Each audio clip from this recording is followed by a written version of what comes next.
Welcome, dear friends, to the horror of transitoriness. For instance, 2 days ago I was okay, now I have a cold. Excuse me. Just for demonstration, yeah? But we don't only talk about the horror of transiency or transitoriness, but also how to escape it.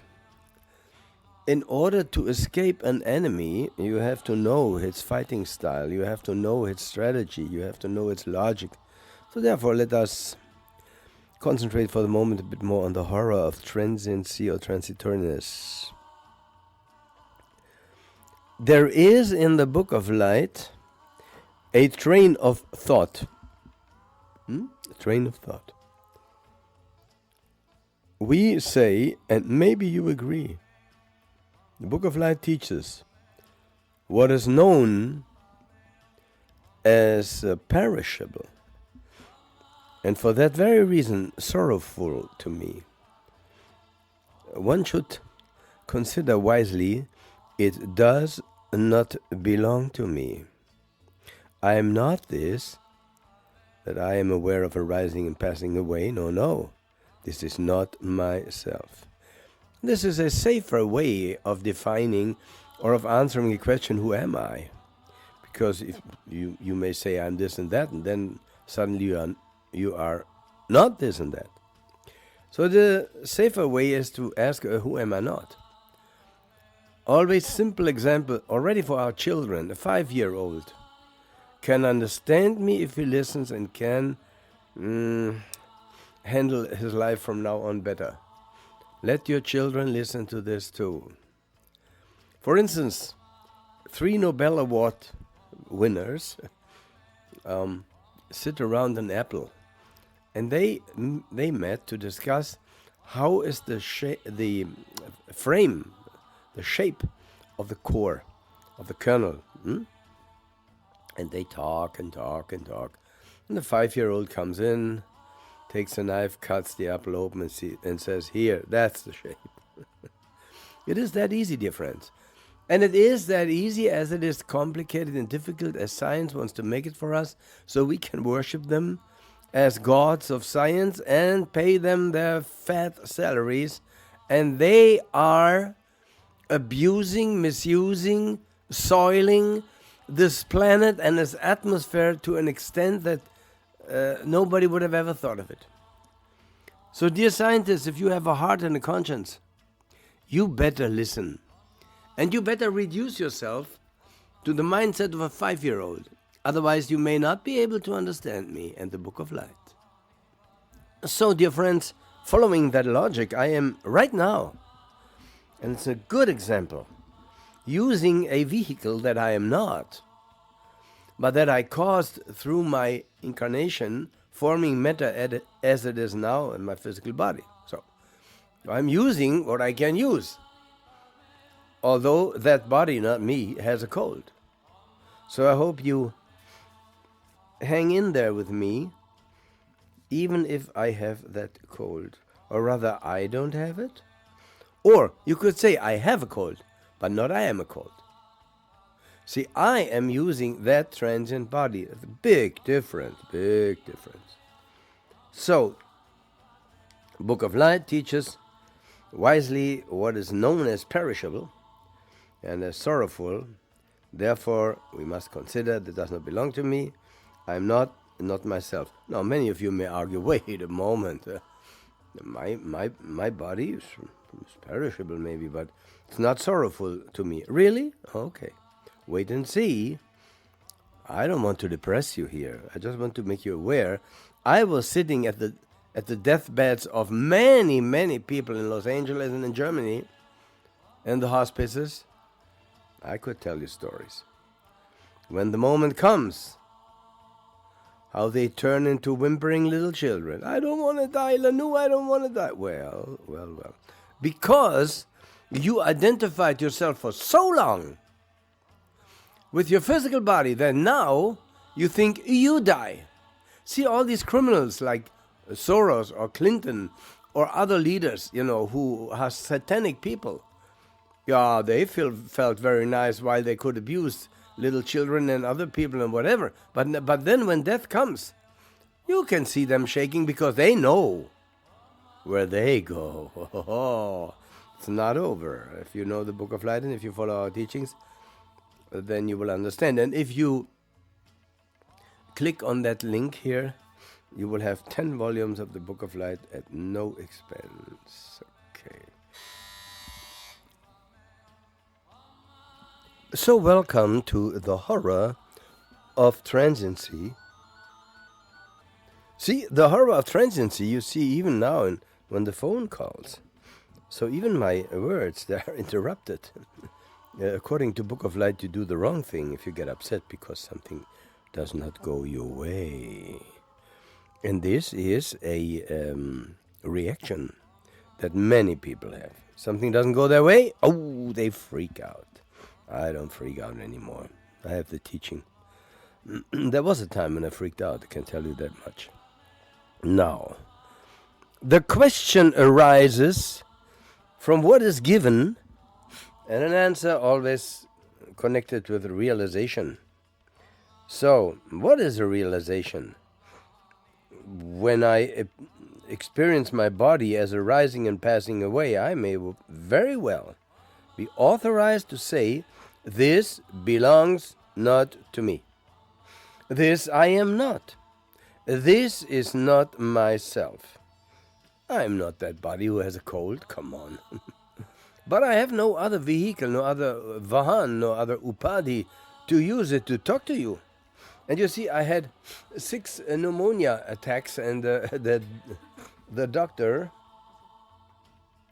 if I really understand what is transient or transitory, or arising and passing away, then I may come to the decision that this cannot be me, otherwise I would not experience a change, and then to think about it. Should I reincarnate in that transitory situation, or should I detach from it completely and not return, at least here on earth? See, people who live chaste, celibate, if they do that consequently, they will not be reborn on earth. Don't you think so? They will be reborn on a level where all the other higher evolved, more spiritually evolved people are, because in order to become chaste and celibate, you would have to avoid that desire. And once you have avoided it, you cannot be anymore returned to a state of that desire. Now, that's up to you. That was just a little hint. We could go into that for hours. But first, let us identify the animal. The enemy, sorry. You see how my English is not very good. I mean, I lived quite some years in Los Angeles, but I tried to do my best. So please forgive me when I sometimes choose the wrong words.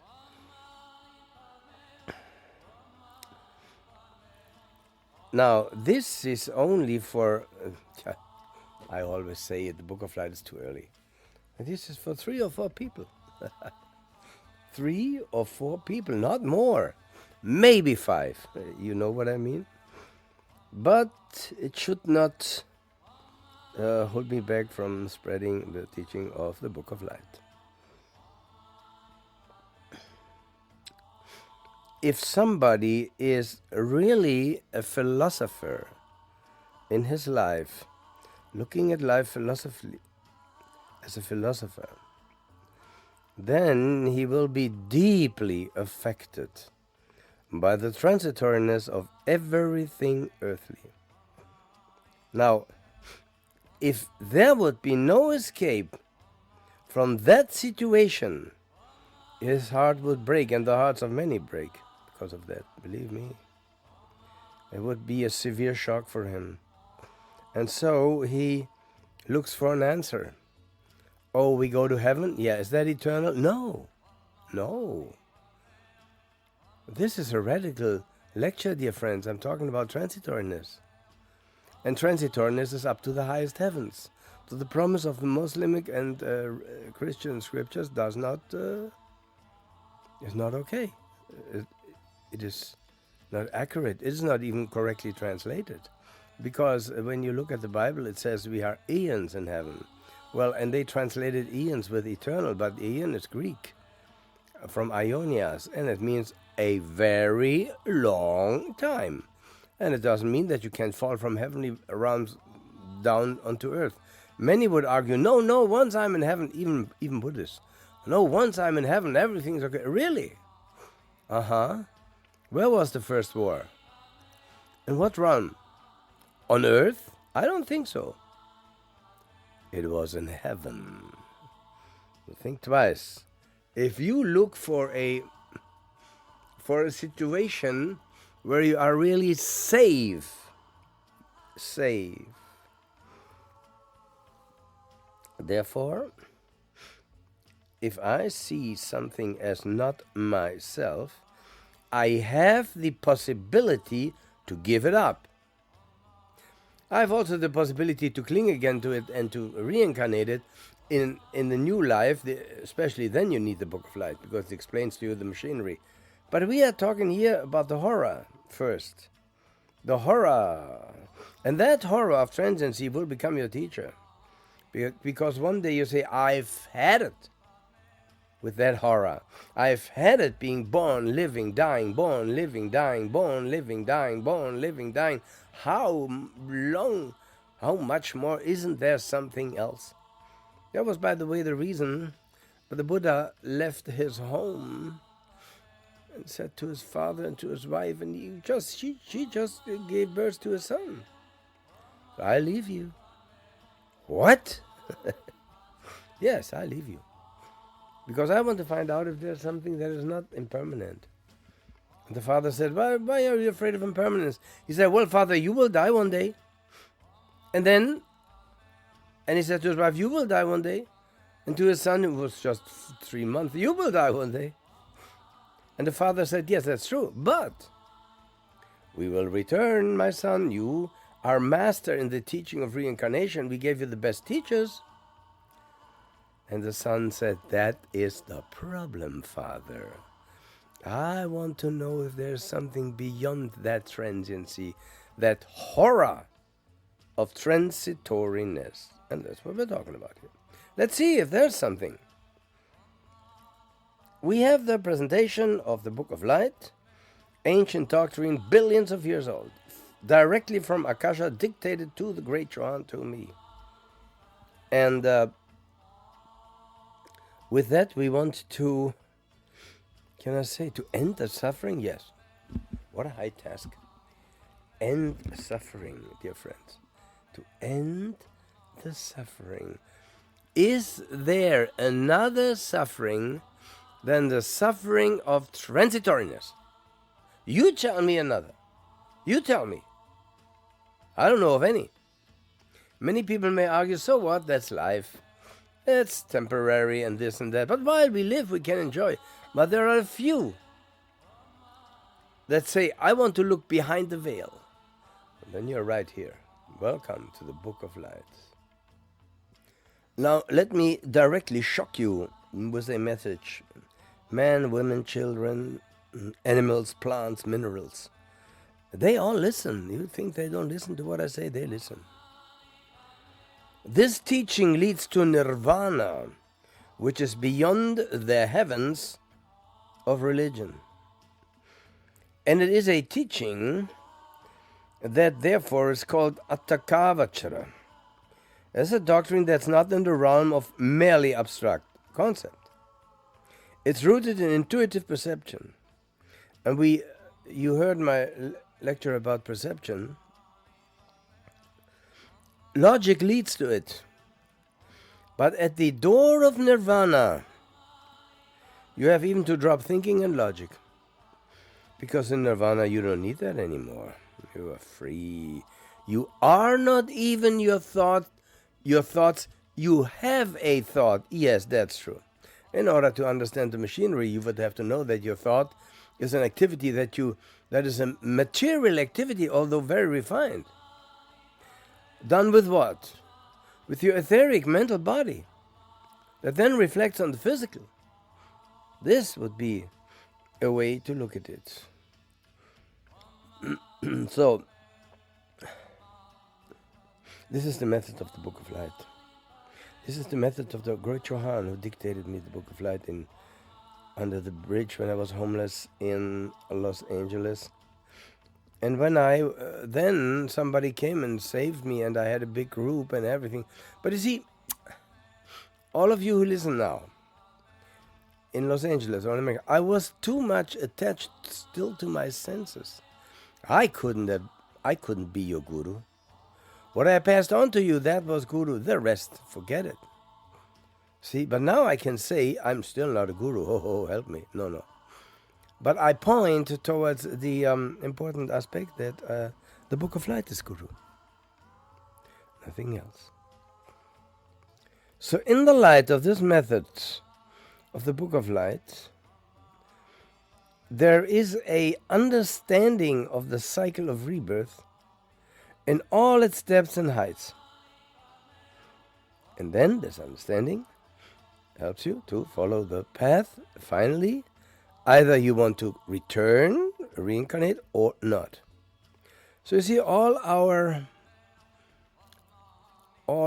follow-up sequences of the path actually are steps towards nirvana. This is the purpose of my lectures and the purpose of the Book of Light. You have two options. You return or not. It's up to you. It's up to you. Now let's go very deep into it. And some of you, or many of you, I should say many of you, who listen to me may say now, no, I don't want to listen any longer. Now this is exactly your anatta, your personality that you are not, but to which you have yielded so much, for so many incarnations. That is a danger now. It says, what? You want to detach from me? Either somebody says, I'm a beautiful young woman, and look at my body and everything. You want to, this Lanu want me to detach from that? Are you crazy? And another young man may say, I'm in my vigor of life. I'm strong and everything. I have every day another young girl and kid and whatever. And he wants me to detach from that. I want nothing. I want nothing. Just to be aware of your transiency, or of that transiency to which you cling. It's a completely different thing. You are not that transient, but you cling to it. You will see why. And if we can overcome it, or if we can cling to it in a way that it doesn't cause so much suffering to us, because many argue, well, I love life, I cling to it, I have sex, I have this and that, I drink, I smoke, I this and that, and so what, next life I do the same. Actually, that would be a correct argument. Why shouldn't they not? Next life the same. What's the problem? The problem is that we all together are on the way back to the source, and everything becomes more spiritualized and refined. By natural radioactivity, the forms will be more and more refined. The genders will merge into one. They won't be any more man and woman. Believe me. See, and in order to understand that, you would have to study the Book of Light. You would have to be aware or to read a divine message from the true God and so on, in order to understand that. And then you see where you are. Once you see where you are, that's no problem. You then can cling again. I don't say get nirvana. No. I decided to. You must not if you don't want to. It's up to you. Completely up to you, dear friends. And that comes to the problem of suffering. Because in that moment, whereby the taking away of an object, conferring to my satisfaction of will, that moment the object changes, suffering appears. Now, which objects are changing? Everything that you see, everything you are aware of. Some may not be immediately, you may not immediately be aware of the transiency. I agree. I mean, a house, big house, my family live there, I live there, my kids live there. Oh, there's something stable, static. No, no, no, no, no, no. This will go too. Or a young boy and girl of 16, 17, 18. Oh, I'm forever young. Why? Because in that age, you don't experience the change so much. It begins when you stand in front of the mirror. Maybe when you are 20 or even earlier and you see a pimple. Oh my God, a pimple. Dear friends, isn't it time for you to grow up? Let's grow up. Yeah? Good. Now,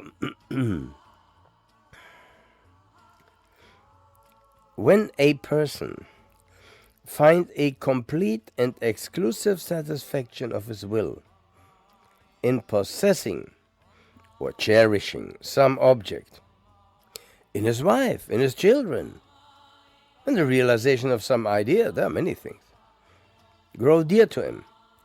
Now you see, I don't want to black paint, as we say in Germany, Schwarzmaler.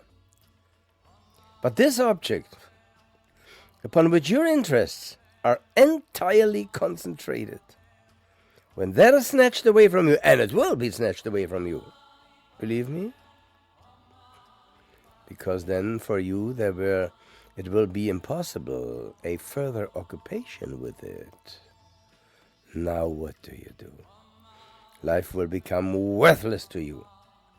You will break out into the lamentation, life has no more value for me. See what I mean?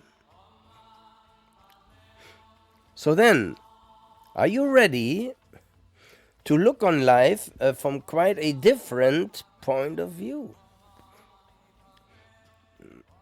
As suffering. For a moment, let's assume that. Why not? And you see, these words are of course best when you may on an island alone, or on holiday, or you have some spare times, and don't jump after it again immediately after the lecture in life, and the lecture will lose its power, But this is something that you cannot read one time or listen one time to, and then go as normal. No, as usual. No. That's not. Many do that. Somebody said to me, Lanu, I read all the 10 volumes of the Book of Light in German. It is so wonderful. But now I want again to enjoy life. Okay, enjoy it. No problem with me. But if just 2 or 3 of you listen a bit longer to me, they will decide to the question as how far life must be looked upon as suffering on quite a different point of view. And when you really look at it, you will register otherwise that what happiness may be. Every other satisfaction, purified cognition, cannot honestly register otherwise than under the heading of suffering. Now, immediately I promised you I will not only talk about suffering and the horror of transitoriness. No, there will be also moments where we can stop and think.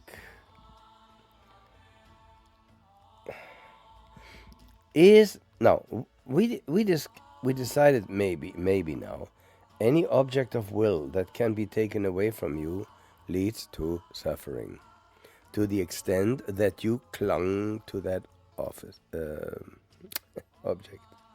Or do you say clinged? I don't know.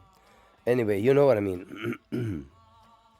If that is suffering, is there an object of will that cannot be taken away from you? That means that is not perishable. Can you name me one? I would say take it, because that will make you happy. Really happy. Now the Christians and Muslims rejoice and say, heaven is wonderful. Yes, that's true. By the way, a bliss that you experience in heaven world, or let's say this, a bliss that you experience in here on earth, compared to a bliss in heaven world, The bliss in heaven world is 10 billion times greater. So you can imagine why people cling to that, although it's transient. That gives. See, I give you only here food for thought, so that you and I have the duty to tell you about all states that you can reach. And I just tell you there is something beyond the physical world. Now you may argue, well, heaven is not physical. Yes, it is. Yes, it is. It is super refined Mula Prakriti, root matter, in its first Akashic vibration, whatever. But you see, it changes form, and even if you live there 1 million years, you say, oh, great, 1 million years. Well, at the end of that million years, you will see the Buddha went to heaven and saw the angels at the pralaya, how they were pressed together because they had to leave. They were drawn into the source again. There you go. This is why Jesus said, this is the true meaning of what Jesus said. He said to his disciples, you have something where you can lay your head on. I have nothing where I can lay my head on in this world. And many didn't understand him. Many didn't understand him, dear friends. Yeah? So, therefore we could say, when something perishes, it is taken away from you, from you, from me, from everybody. I have to let it go. You want to cling your body to your body like a zombie filled with blood, and it's not possible. You have to let it go. See, and most people don't want to die because they identify with the personality, with the body. That's the first wrong thinking, that the powers of darkness infiltrate to you life after life, so they can enslave you. But they will reap their karma, believe me. They will learn through suffering, or they read the book of light and come to the light side. So then, are there imperishable objects of will? Well, let me put it otherwise. The real ultimate criterion of suffering is transitoriness. Whatever is transitory is painful, and this is why I titled this lecture, The Horror of Transitoriness. The Book of Light teaches there are 3 kinds of sensation: pleasure, pain, and that which is neither pleasure nor pain. Do you know of anything else? Tell me.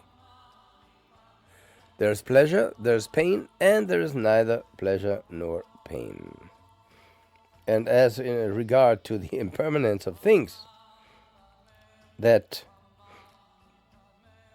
you can say whatever is felt belongs to suffering, because things are subject of annihilation.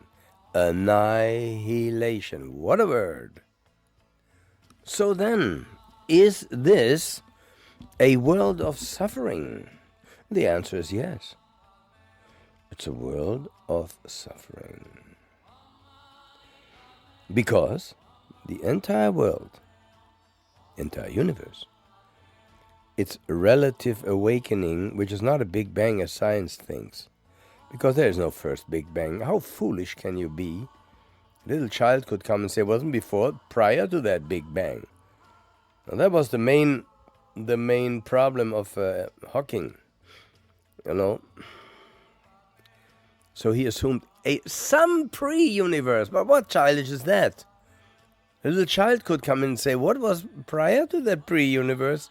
So this entire science is on the wrong way. In 2 aspects. First, the source of everything is in you and not anywhere out there. And secondly, there is no first Big Bang, but there is a periodical reawakening of everything. Therefore, there are explanation of the machinery, space, all beings, and root matter. These 3 interact periodically, leading to the world with everything in it. And the beings are called in the Book of Light monads. So, now I have sidetracked a little bit. Sorry, excuse me. But we have sometimes to, I can give you only food for thought now that you may say, oh, let me see that in the Book of Light. Where does it say that? And so forth. So you have the link here. You just have to click on it. There are 10 volumes. If you really want to dig into it, dive deep into the truth, believe me. And I'm no guru. I'm just somebody that was dictated to him. And I pass it on. Let the book be your guru. Don't look at me. Although I try my best to live according to Book of Light. Yes, I do that. Let's see. We are made and built up. You see, just facts. We don't have to leave one step from this world, from the physical body. You can deduct anything from the physical body. I say to you, insight in the physical transient body gives you immortality. You don't believe it? Well, you will see. You will see. So the physical body is made of the 4 chief elements, right? The organs of sense, everything is made of the 4 chief elements. Earth, water, fire, and air. Done? Good. So, well, the Book of Light teaches these are just sub-elements of the one and only element, Mula Prakriti, root matter, but this is not important for now. The reason why I say is there are so many gurus out there that immediately go to some astral realms and say, I heard a voice, and there was an angel, and he did this and that, and it's not necessary. For now, if you have a strong foundation taught through the Book of Light, the Anatta teaching, you can go to any realm. Be it heaven, be it nirvana, of course also hell, but I wouldn't suggest that, I wouldn't recommend that. We warn.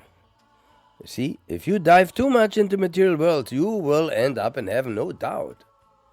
In after-death astral realms, and then you learn. Then you learn what happened to you. See? Because evil people think, oh, when I go to hell, I can continue being evil. No. When you go to hell, everything that you thought was good for you will turn against you, and you will be tortured to the extent that you have tortured. Well, as you sow, you shall reap, life after life. I mean, that life after life was removed from the Bible, but as you sow, you shall reap. That is the teaching of the Bible, and the Bible taught reincarnation. It was later removed. Teachings of origin. All these things are revealed in the Book of Light. Glory to the Book of Light. When we look at the 4 elements of which we are made, you could say now, well, water. Oh, water is there always. Let's see. Book of Light teaches a time will come when the watery element will rise in fury. And when that happens, the external earthy element will disappear. And there you will see the great external earthy element will unmistakably reveal itself as transient, subject to ruin, destruction, and all vicissitude. And all that done by the watery element in its first step. Book of Light teaches also that we will experience a time when the external watery element will rise in fury, and the waters will be hundreds of miles deep, many, many hundreds of miles. But there will also be a time when the waters of that great ocean will stand no more than 7 palm trees high. 6, 5, 4, 3, 2. At least only 1 palm tree high in depth. Oh. The Book of Light reveals that time will come when the water in the great ocean will stand only,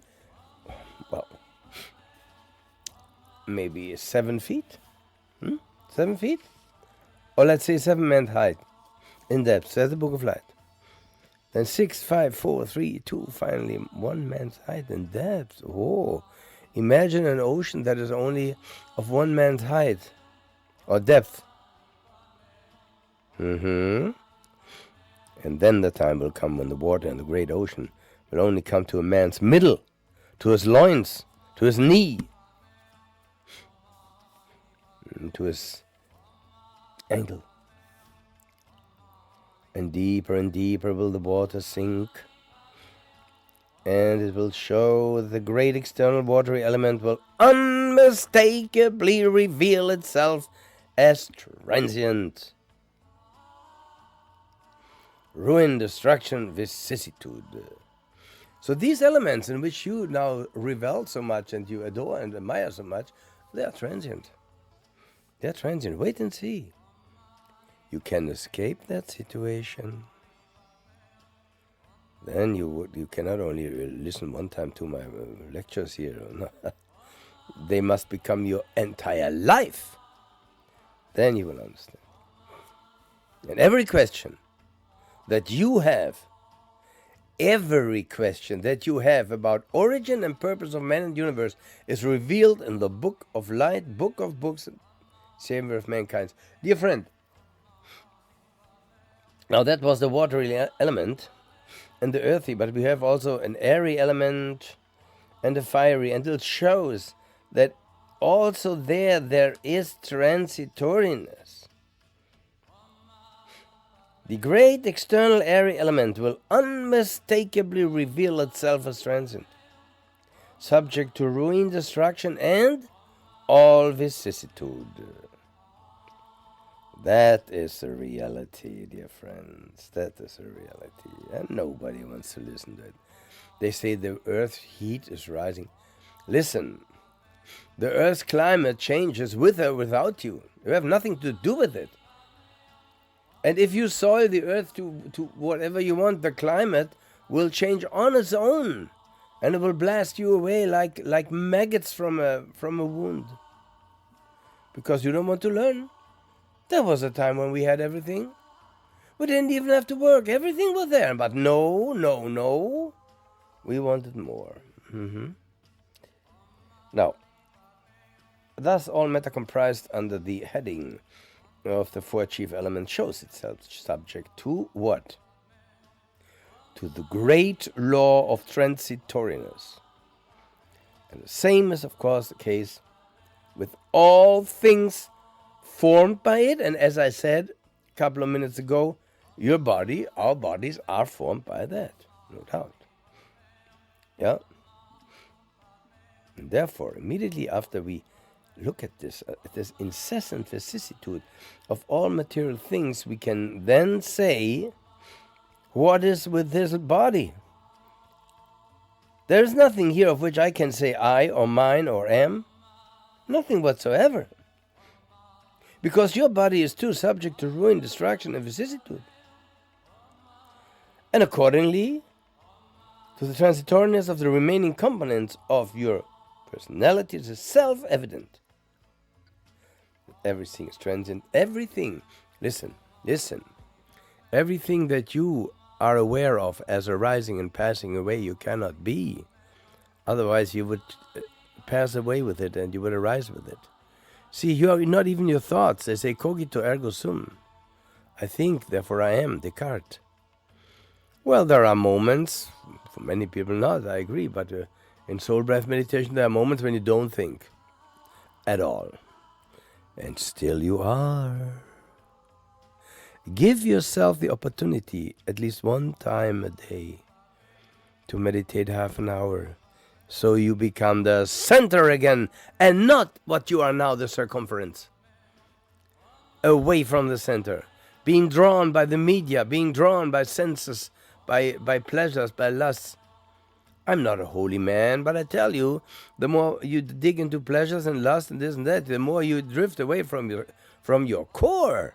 And then you wonder why so many billions, I could say, of people are depressed. Of course, because they are not anymore in contact with their inner self. And then come the big frauds and the so-called gurus. They tell you then you can find yourself. You cannot find yourself. You cannot be aware of yourself. Because everything Every consciousness and awareness goes from the one who is conscious to that of which he is conscious. So therefore, by consciousness you cannot reach salvation. By detachment, yes.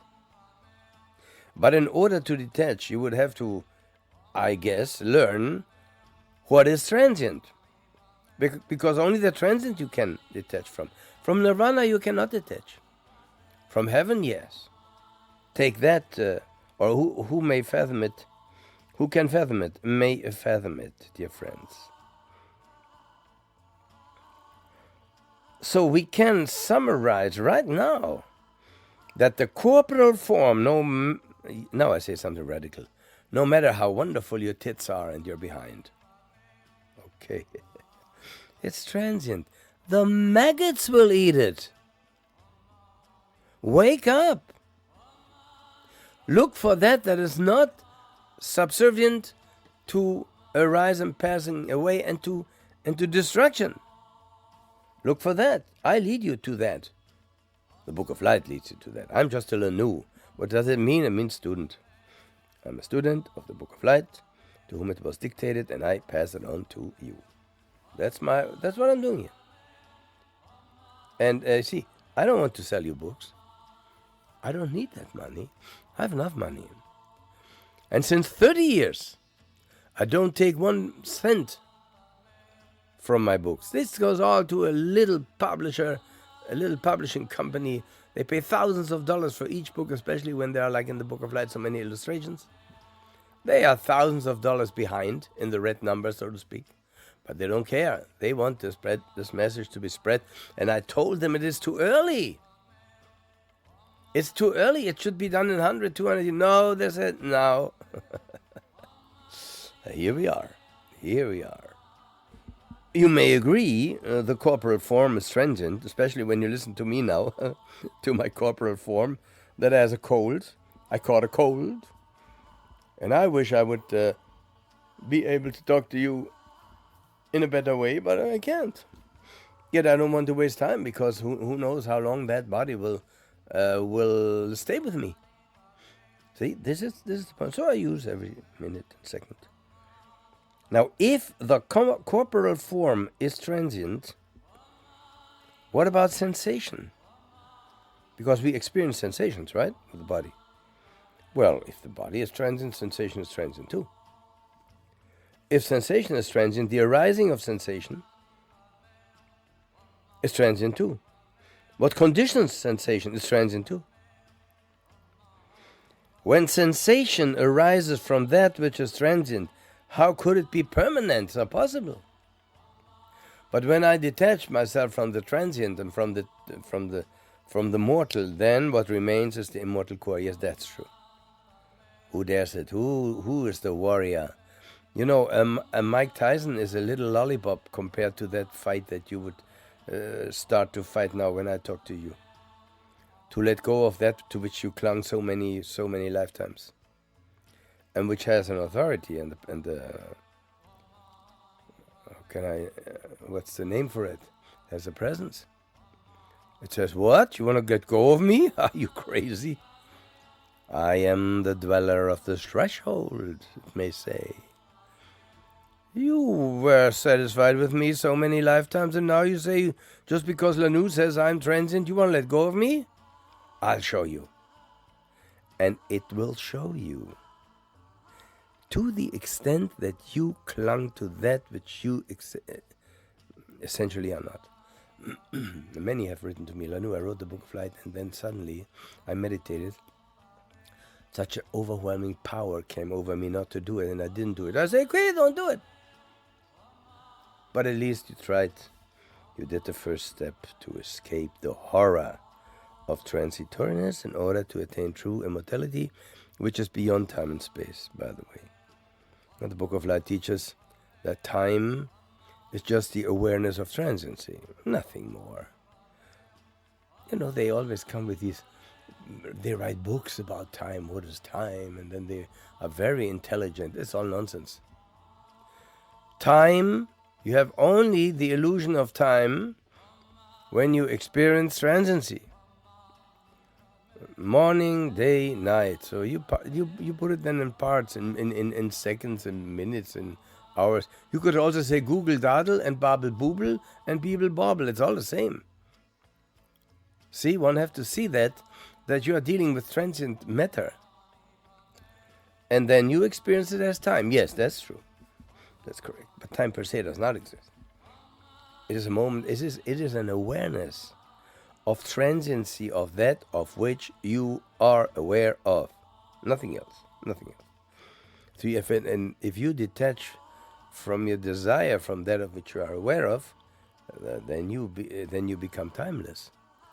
How is that? Well, begin the first step on the Jacob ladder, the first step to liberation, to deliverance, sorry. Yeah?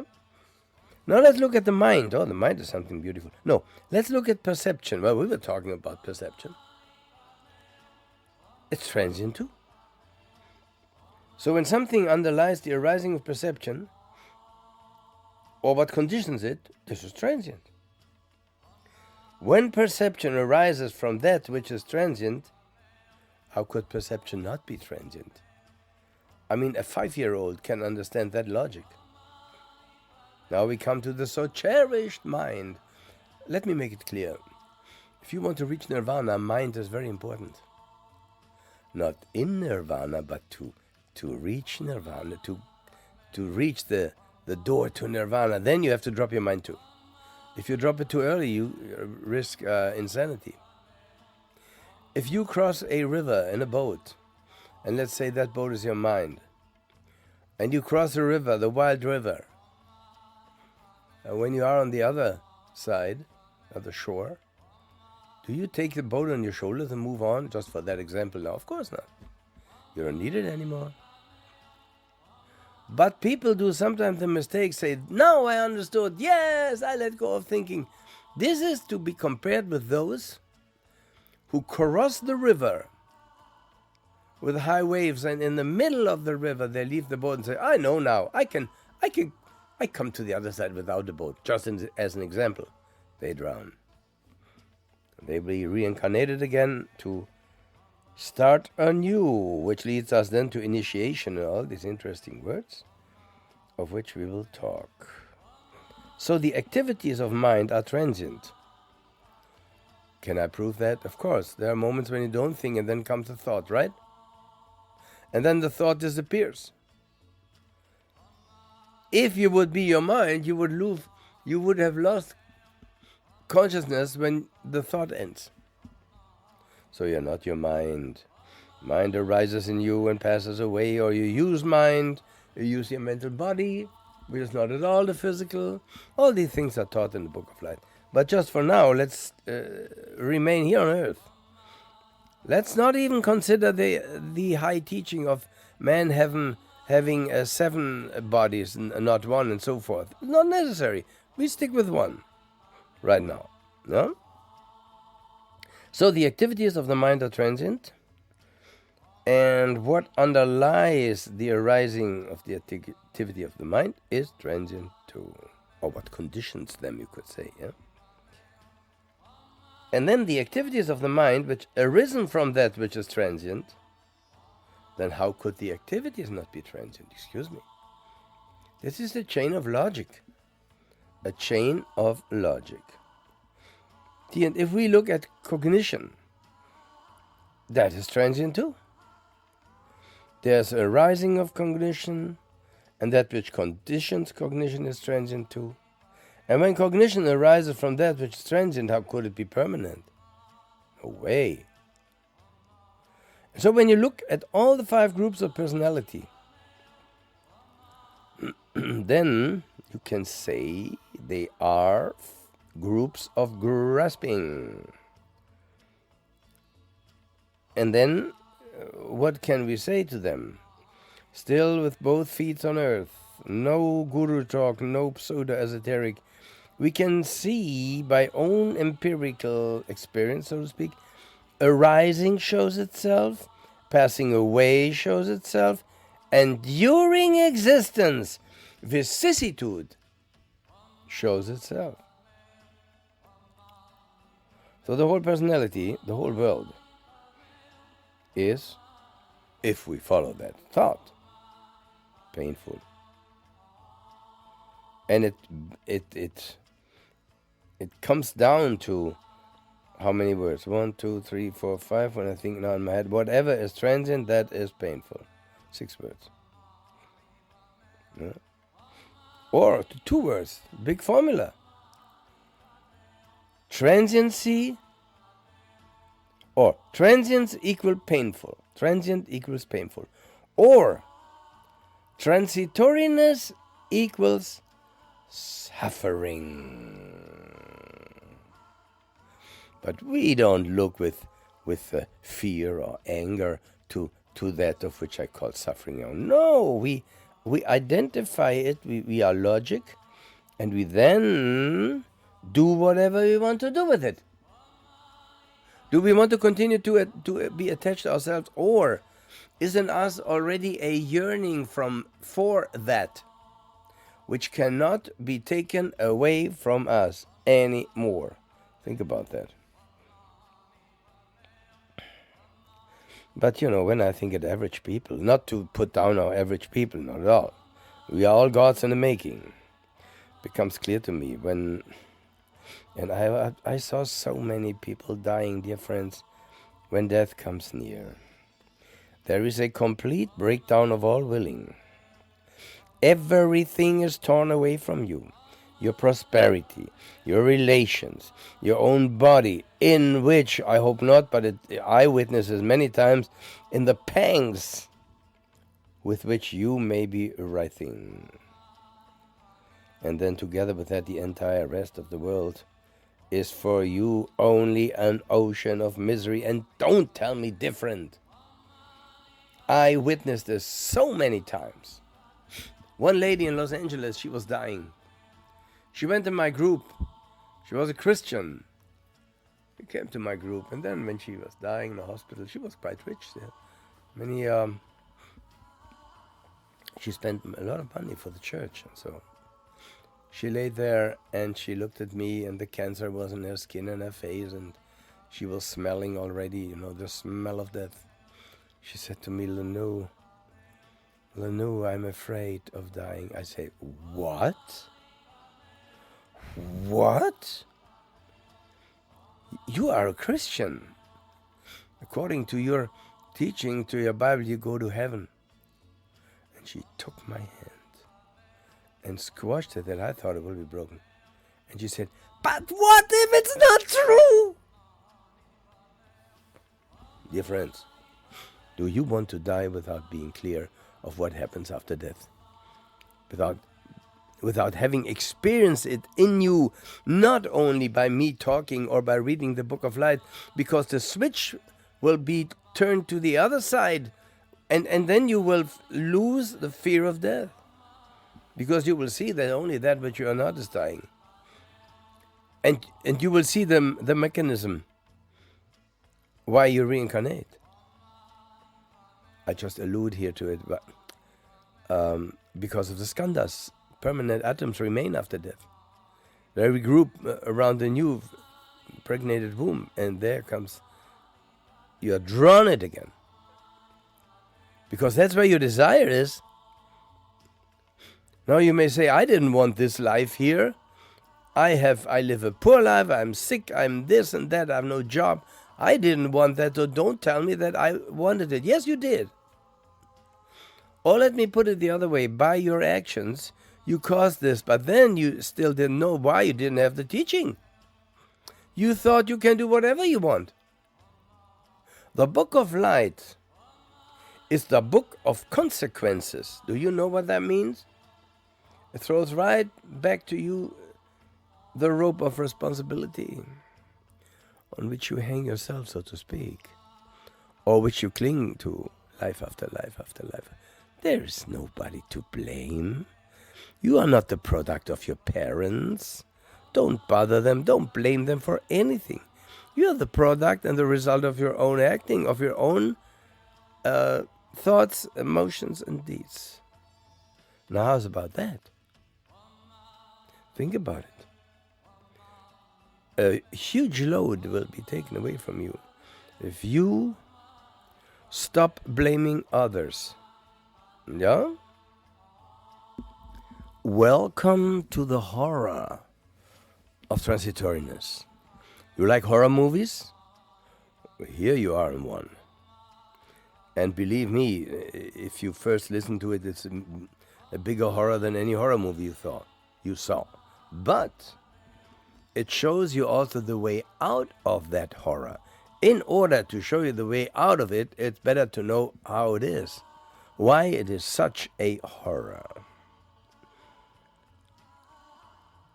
Every being is reincarnating to and fro inside the samsara, inside the 5 rounds samsara wheel of reincarnation. It's mostly shown wrong because it's not a perfect circle. It's more a spiral development. The circle doesn't teach it right because then you would be no learning. No, it's not a circle. It's a spiral. It should be named the spiral of reincarnation. The spiral, samsara, the spiral of reincarnation.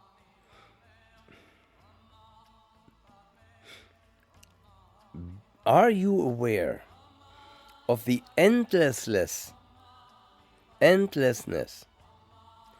of your wandering through the worlds? Do you know how many times you have been here? Book of Light teaches maybe some of us since 150 billion years. Oh, trillion. We are in America. The German says billionen, but in America you say trillions. 150 trillion years, wandering. So many lives, so many times, being this and that, being beggar, being demon, being decapitated, being oh my God. And this is why my teacher Beatrice Fleming said, and also the Johan, and I said, show me some past lives. And I saw some. He said, if I would show you, you would get a brain stroke in a second. So better ask not for it. And when you're ready, I will show you. He said, well, okay. During long time, we have experienced suffering, pain, and misery. We have enlarged the burying ground. Isn't that, dear friends, long enough to be disgusted with all the productions? Long enough to turn away from them? Tell me. Are you still hungry? No or yes? In both cases you should listen. Because either I show you, you will use the way out of it, or you will use a return that is as painless as possible. If you, the Book of Light teaches the consequence of the countless reincarnations, just by one man or woman, in the course of rebirth, this heap of bones would be higher than a mountain for one man. But because material changes constantly, then it is already worked up, and some goes right into the air in etheric forms and so. But, you know, the height of a mountain, ceaseless change of birth and death, just by the bones of one single creature. A veritable mountain chain of chalk would be accumulated. Yeah. And I read somewhere Voltaire saying, "Le globe ne contient que des cadavres." The globe contains nothing but corpses. Oh, we don't become unhappy or depressed because of that, because in the back of our head and of the teaching we always say, because we mention now the horror of transiency, we also teach the way out of it. Otherwise, I wouldn't. If I would just talk here about the horror of transiency, that would be irresponsible. I would leave you depressed and suicidal. I don't want to do that. Suicide doesn't work. You come back so fast, you can't imagine it. And you are spun again and bound again and on the samsara, on the wheel of life and death. What do you think? What is more? The flood of tears that you have shed. From birth to new death, from birth to new death. When you were united to disliked, separated from the liked. When you were complaining and weeping. What is more? The flood of tears caused by that, or the waters of the 4 great oceans. You bet it's your tears. Your tears. How long or how more do you want to continue crying, shedding tears? Until you understand, my teacher said to me, the eyes must not be able anymore to cry until humanity can understand. So, there are things that you have experienced that have caused the shedding of tears. You have also experienced the death of the mother, the father, the son, the daughter, brother, sister. You were sick. You had a lifetime of sickness, maybe. And while you have experienced all that, you also may have been united to the disliked, maybe even now. You may be separated from the liked, right? You run from birth to death, from birth to death. On this time you have shed more tears than water is contained within the 4 great oceans, believe me. Now let's take a look at your blood. What is more? The blood that you have shed on your long way of the path after you left Nirvana down to the material world and so forth, and so many different bodies, minerals, plant, animal, man, and so forth. While you were running from birth to death. The blood that was flowing at your decapitation, yes. So many times. Or the water of the 4 great oceans. You say, no, not me. Yes, you. You have shed, sentenced to death as murderers, more blood than being extended than there's water contained within the 4 great oceans. You want to judge a murder here, a guy who kills 10, 20, or 1,000 people, you want to judge him? You wouldn't be in this level in this world if you wouldn't have done the same already, or maybe you will do it. Well, will do it may not count, because when you listen to this, you can't do anything wrong anymore after a certain time of struggle against the dweller of the threshold. Yes, that's true. Decapitation, you were decapitated often. We have here the karma of decapitation. Look at the religions, how these people decapitate each other. You think that comes from nowhere? This is Atlantean karma. Everything must have to be outlived. You can't escape. The camera's running constantly. The karma camera. Now, the Book of Light teaches that we were mineral, plants, animals, and now we are in the human kingdom. Now, you were a cow. You were a dog. You were a flea. You were a bee. You were everything. Now let's stick with the cows and calves.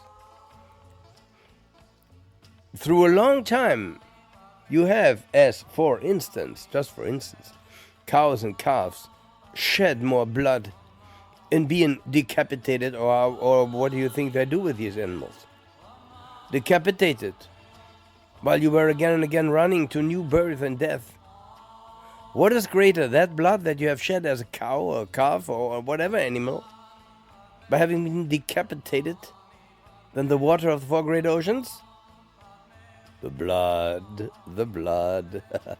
Yes, take it with humor, dear friend, and open your eyes to reality. And don't let the gurus and pseudo-esoterics on the internet tell you anything. If you want a guru, take the Book of Light. Take the teaching. Don't take me. I'm just passing it on as imperfect as I can. As you can hear it. Yeah? I just give you the food for thought. Now let's take a look at... You were also a buffalo, maybe. Or a buffalo calf. Well, they are decapitated too. They are slaughtered too. More blood. What is more, the blood or the water in the ocean? The blood, the blood, the blood. Now, when you were a sheep, a lamb, been decapitated. You see how important it is to finally decide to become a vegetarian. I mean, plants suffer too, yes, I know. But it's a kind of moral, it's sort of a moral thing too, that we don't need to eat something that has blood, because you have the fear of the slaughtered in it, and it makes you bestial, more bestial than the beast that you ate. Wake up, man, and wake up. Now, when we look at sheep and lambs, or goats, he-goats, she-goats, deer, stags, what's more? Swine, pigs, anything else? Well, other. Yeah, birds, doves, geese. Yeah. What is more? The blood that you have when you were a geese, or a goose, or a hen, or a dove, or a swine, or a pig. They decapitated you sometimes. They slaughtered you. What is more? The water in the 4 great oceans, or that blood? That blood. So don't look too much back until you are ready for it. That's what I say. And you have in you maybe some tendencies to be cruel or this and that. Don't fight too much against it. Just augment your vibration, and these things cannot touch you anymore. Don't try to push them away or deny them. That's the worst that you can do. If you deny any weakness you have, it crawls in from the other side. All you can do is to augment your vibrations by studying the Book of Light and by listening to the mantra Om Mani Padme Hum, for instance. Oh, my dear friends. And I don't include the stay of you in hells because of your horrible deeds. Oh, yes. Oh, you think you're a saint. You never did anything. Yeah. I know it's difficult to follow me on that way of the Book of Light. Even if you agree with this judgment on the value of your present life. Every possibility of your own immediate insight, which according to the Book of Light forms the only real criterion of all truth, seems to be wanting. Dear friends, when you study the Book of Light, you will understand. There's a declaration that we ought only to believe what we ourselves have recognized. See, if you recognize that, what I say is truth, then it's truth for you. If not, take it, leave it. Read another book. Do something else. We are no cult. We are no so-called sect, you know. Yeah, we are a house with open doors and windows. Everybody can come in and come out. So it's just a question of time. Time is not so important. This teaching will one day embrace all mankind and unite all religions in the world. Who cares when? Who cares when? You in your core are timeless, eternal, immortal. So if you reincarnate one time or 5 billion times, it doesn't matter. That's all up to you, of course. See, if you follow a path that I did in the world of the senses, here you have a specialist. You're listening to a specialist.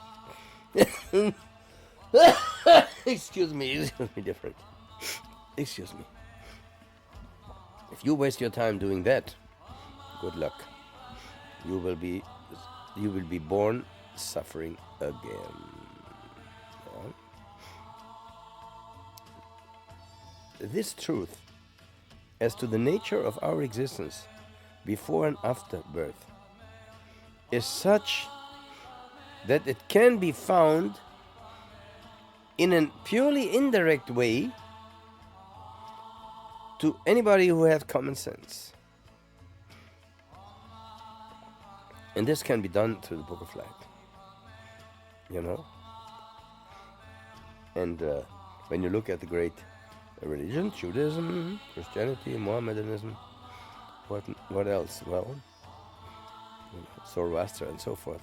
They have at base karma and reincarnation, although they deny it, but it's there.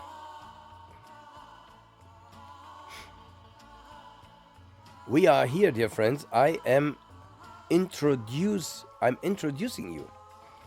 I'm going with you right now the path of hypothesis.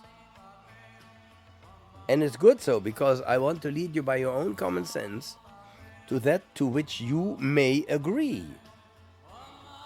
No.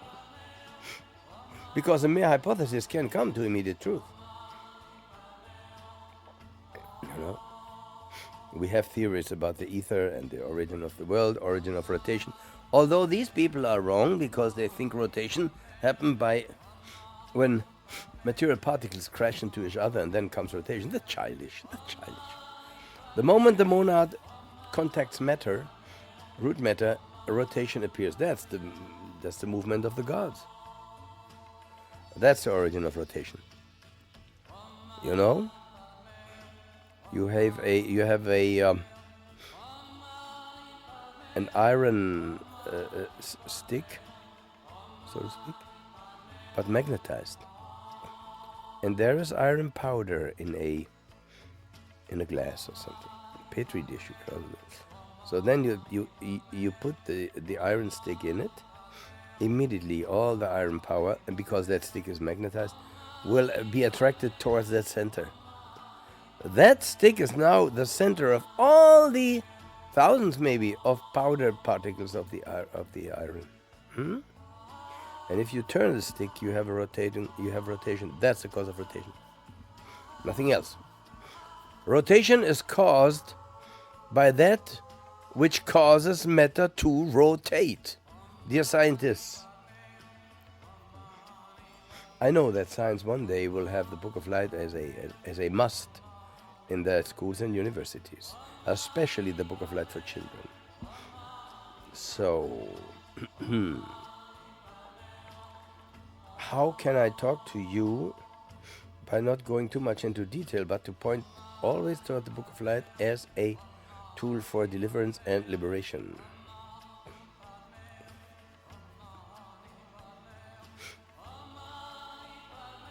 That leads us to the term morality. Now, a moral man feels that if there's only one life, he is very unhappy, because there's no reason to be moral or good or bad or whatever. If there's only one life, you can be what you want. After it, your death. Why should you care for anything? You're done. You're gone. See what I mean? This is what Al Capone said. He said, "I live now. I'm the ruler here. I kill as many as I want, and when I'm dead, so who cares?" And from his point of view, he was right. That he actually caused now actions that would lead him to hell and to suffering and to a new life. That's something else. He didn't know about the teaching, dear friend. So then he did what he wanted to do. Well, that's how we learn. We don't need the Book of Light for salvation, to make it clear. We don't need my lectures for salvation or for deliverance. No. They can shorten our suffering, though. That, yes. But eventually, and if you live 5 Mahamanvantaras, cosmic periods of activity and so forth, sooner or later you learn. But why do you want to suffer so long? That's a question. Not necessary. I am here with the message of the Book of Light to end your suffering by offering you 2 possibilities. Nirvana or reincarnation. Choice is yours. But in order that you can choose, you must know what you choose. And this is why the Book of Light has 5,000 something pages. That's the reason. Or there is also an exception to that. The Buddha had students, a cow herd, a man, how do you call it? A shepherd? Yeah, a shepherd, or a shepherd, the sheep. He was not very intelligent. He came to the Buddha and said, "I want to find truth." The Buddha said, "Sit under a tree, close your eyes and shut up. And whatever happens in you, Don't get involved with it, but just observe its arising and passing away. That man reached, after 1 month, he reached nirvana and returned constantly to the body and was one of the basic students of the Buddha. Others may need months, years, a lifetime, 10 lifetimes. It depends on your willingness and on your state of attachment at that moment. Because then the dweller of the threshold, your anatta, may rebel, and it will rebel. It will rebel. And this is, you see, why detachment has to be combined, or the will to detachment, with wisdom. Otherwise, there are exceptions. But then these are people who have in past lives already experienced such and continue now on that path and reach quickly nirvana. But normally, you need the teaching that goes pari passu, parallel with the meditation, in order to let go of what you are not. What are you not? That which you experience as arising and passing away. What is arising and passing away? Your physical body? Your mental body too. I haven't even mentioned now the 7 bodies, but for now I do it. And your etheric body and your astral body containing your emotions. And your higher mental body, your soul body, your spirit body, that body with which the dear Christians identify themselves, as heaven, as forever to live in heaven. They can't live forever within heaven, because even the spiritual body is transient, subject to decay. No matter how great the bliss is, it will be taken away from you.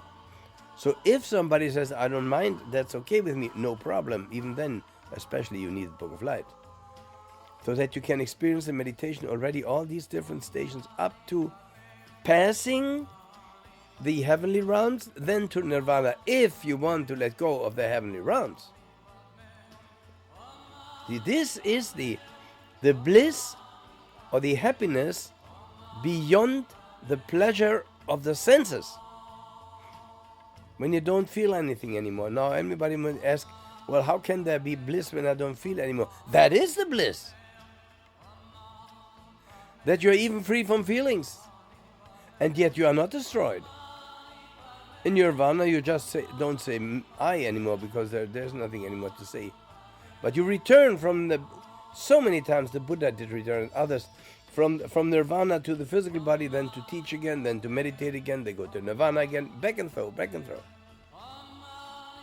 And when they would be asked, how was it in nirvana, they couldn't answer.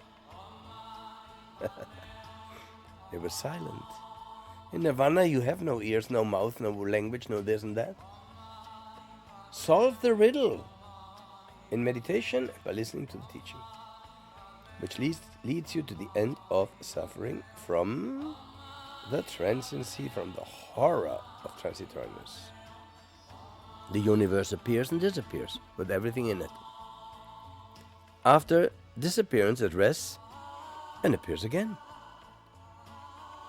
And it's like you go to sleep at night and you wake up the next morning.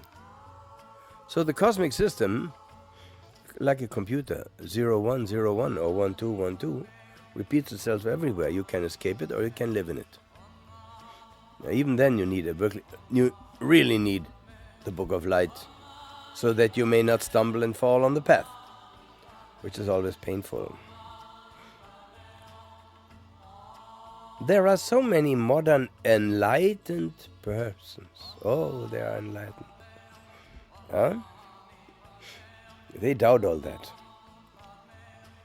But never people who have an eye for the real boundaries of the possible and for the criterions of reality. This can only have its grounds in the existence, or in the knowledge of the existence of all these different cosmic realms through which we travel. From life to life, from planet to planet. That has to do with planetary chain teaching and so forth and so on. And then we can easier decide to jump off that train or to travel with it.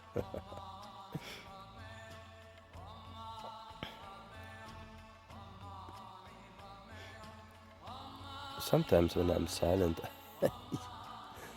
I try just to find the right words, or to let the right words come to me. If there is something contrary to your will, you suffer. You experience that in little things. Oh, look at the baby. You take away his toy. Suffering is the hindering of a will. And it continues until you are grown, until you die. Unless you understand these things and don't yield to them anymore. There is an influence of will in the investigation of truth. And most scientific theories have that will, no doubt. And they teach evolution, but they don't understand true evolution. True evolution is simple. You leave the source, you have a spiritual evolution, you fall into matter deeper and deeper, you have a physical evolution, and by coming out of that material structure and returning to the source, then there's again a spiritual evolution. That's all. And you return to the source more conscious of your divinity than you left it. That's what happens. And of course you can make a shortcut. You can say, I don't want to come back anymore. See, most people die with the will to live. That brings them back to life. That's the cause of reincarnation. It's so simple. They write books about reincarnation. But the cause of reincarnation is the will to live. What else is there?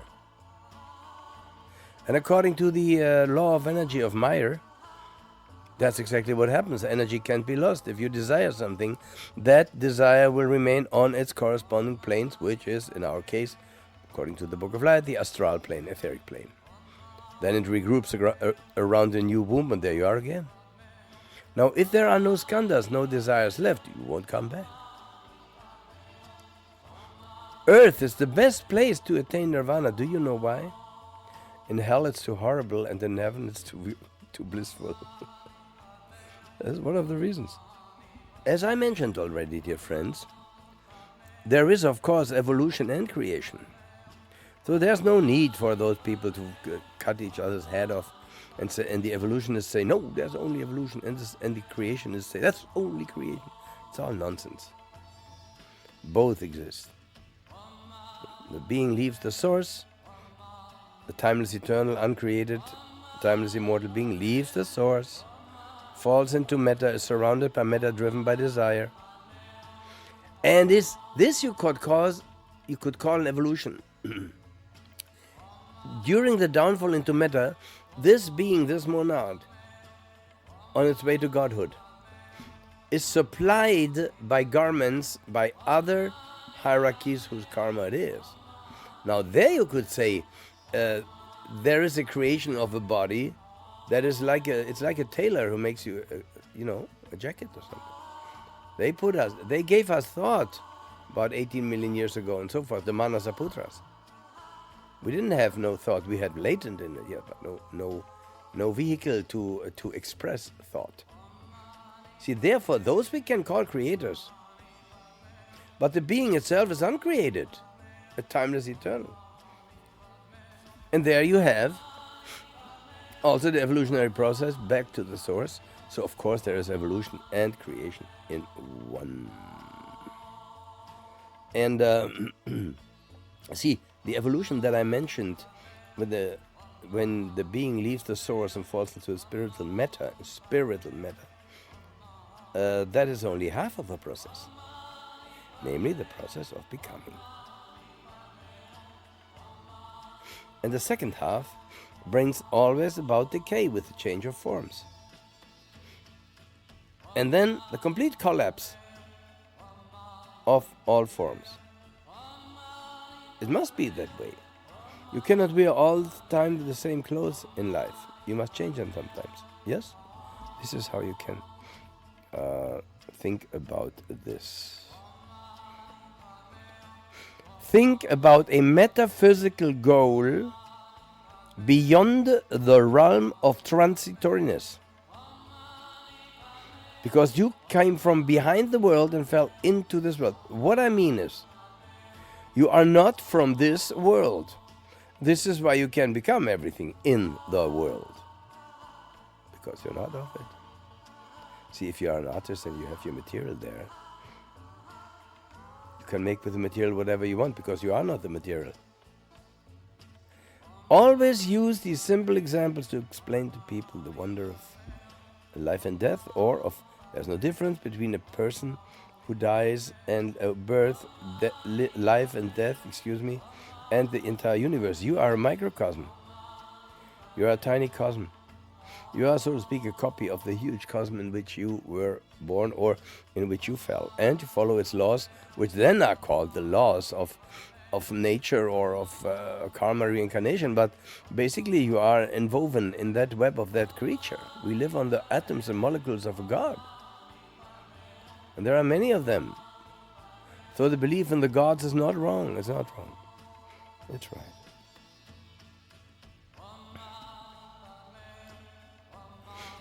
So if there is a thought of evolution, if you formulate this way, then you come near to the truth, looking for the center of gravity within yourself. And not anymore in the species, but in harmony with your own inner nature. You are the center of the world. The center of the universe can be experienced by you in meditation. Imagine all the money that we would spare by these foolish scientists who build rockets and everything and soil the atmosphere and the universe with their dirt and fly out there to find the source. How stupid that is. It is as stupid as if you would look for the source of a sea on its surface. Oh. How we need the Book of Light, dear friends. Now it's only a few, but soon. Wait and see. Wait and see.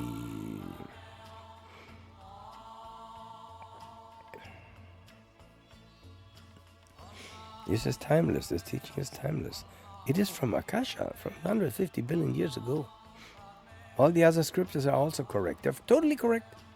Bible, Quran, everything correct. If you don't take them literally, or unless you learn about their core, which is the teaching of the Book of Light. That's why they are united again in it. Without that they must change much their individuality, no. But at least they would stop cutting their heads off. Because that's karma too. Well, we were talking about cutting heads off, right? How long do you want your head being cut off? You want to escape the horror of transitoriness? You want to leave the wild ocean to go on dry land? Then please listen. We are talking here about the annihilation of suffering. I wouldn't waste my time just to entertain you. I do that when I'm on stage, and even that is not anymore so important for me. So, because when I sing my songs on stage, and 100,000s come to listen to it. Just go to YouTube, you'll see it. But do I really help them? Isn't it so? If somebody wants to attain nirvana, which is freedom from emotion even, that I stir up their emotions with my songs. So if I would be consequent, I would stop that. But I'm a Lanu. And I'm now old, although I feel very young, other than I have now this cold. We'll see what happens. Meanwhile, I just am here to pass on the truth to you. Do with it what you want.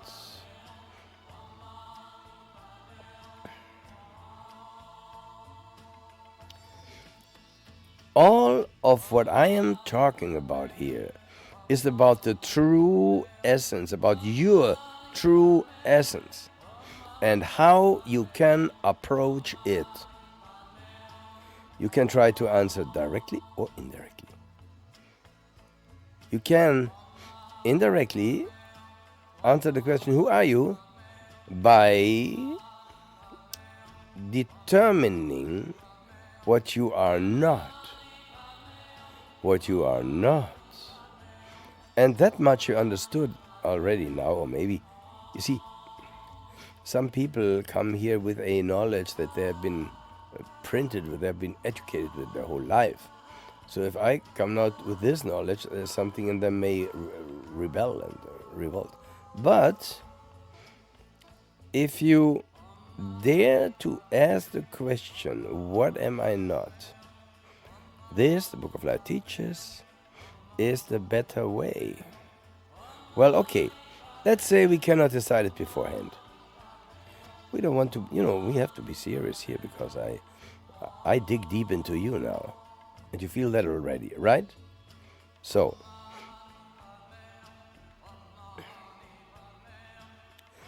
I say, the Book of Light says, I say nothing. The Book of Light says, the indirect way is certainly the safer one. Because what you are not can be determined with certainty, at all events. But a positive answer to the question as what you are could raise doubts as to actually whether you are, or you are that wherein the answer asserts your essence to consist. And you may be wrong. You may be wrong. You say to yourself, I am this and that. The people, they say, I am my thoughts. I love to think. Well, I say, well, that's exactly, if you want the correct answer, you're not your thoughts, you just have them. You just create them, you just bring them forth. That's a completely different thing. Those people may be shocked, you see. So, and then they maybe understand that they are not their thoughts, that they only use mental matter, you say. Then the question goes, well, if I'm not my thoughts, who am I then? Wrong question. And maybe after a while they will be ready to stop asking who am I, and will be ready to stop asking who am I not. And then we peel the orange. We peel the fruit, until we reach the core. Did we hurt the core by it? I don't think so. The seed. On the contrary, we made it free that it can continue growing. And while we peel, we say, this is not the core, this is not the core, this is not the core, this is not the core, until we reach the core. And I led you already, I think, to that path, to the correct answer concerning your essence, by asking, what is the essence not? It cannot be that which is experienced by the essence as arising and passing away. That's not possible. Not possible. This contrast between I and not I, self and not self, dominates the entire world, every individual being. So we would have to draw a boundary line between I and not I, between the I and between what that I is not. A cut we have to make, and that cut has to be made in the proper way. And it can be better made in the proper way when you ask, who am I not? Because when you say, who am I, and you may say, oh, I'm my thoughts, you would have prevented yourself to detach more and reach your true core. That is the line between atta and anatta, between I and not I. That is the most exact line to be drawn. I invite you to examine if that was been determined, the boundary, in the right manner. First of all, we would have to discuss then a criterion about which the Book of Light makes a distinguishment between I and not I. This criterion is very important for the question, who am I? By restructuring the question, who am I not? And of course, the Book of Light does not leave you in the dark as to these criterions. In all chapters, you're constantly pointed towards it, Especially also in that little book, Divine Message from the True God, Nirvana. By that I don't mean a creator God, and I'm no atheist. Solve the riddle. So now that you have listened to me, do you still dare to say, I am the I? By I mean E-Y-E. I don't think so. It's an inadmissible statement, because you perceive an originating and perishing of the I. But then you would have to think my I, in that now just the, or myself, is originating and perishing. That's not possible. See? No, your non-self is originating and perishing. And therefore, you cannot assert that you are the I, that the I is the self. Many people say, I am my eyes, I am what I see. Okay, they may so. They learn their way. The more the eye has been taken away from them, life after life, a certain disappointment may come to them. Is that possible? Saw a blind man in Berlin, a beggar. He was not, he was really blind. You could see it. He didn't even have glasses, and there were two big holes in his head. Horrible. And I gave him €10, €10. And he felt it. He said, oh, sir, thank you. Oh, sir, he said, you are lucky you can see. And I told him, there is nothing to see. And I left. So, what you perceive originating and perishing, that cannot be assumed to be yourself. No? This is a formula that should become quite clear to you, so that you are able, this extraordinary simplicity, penetrating it in all inner obviousness, deeper and deeper. Friends, when somebody tells you, I'm not that which originates and perishes, that could be discussed. He could be right. How do you know? When he says to you, what originates and perishes is not my I, or not myself, that can be disputed. So, correct him and say, maybe, but what you perceive originating and perishing, that cannot be yourself. Right? And you may think about it. Because any thinking creature cannot doubt such common sense talk or a theory or thesis. So what you perceive to originate and to perish must be, with logical consequence, something completely different from you. Of course. It is that easy different. The truth is so easy that most people don't want it that easy. They want it so complicated that they can, But the truth is easy. What you perceive as originating and perishing, what you perceive as arising and passing away, cannot be you. You can explain that to a child that sits there and people are passing by. You can ask the child, are you these people? No. Why not? Well, I don't know. Well, then I explain to you, because they came from the right and they went to the left. They passed out of your sight and you're still there. If you would be these people, you would disappear here in consciousness. So you are not these people. You're just aware.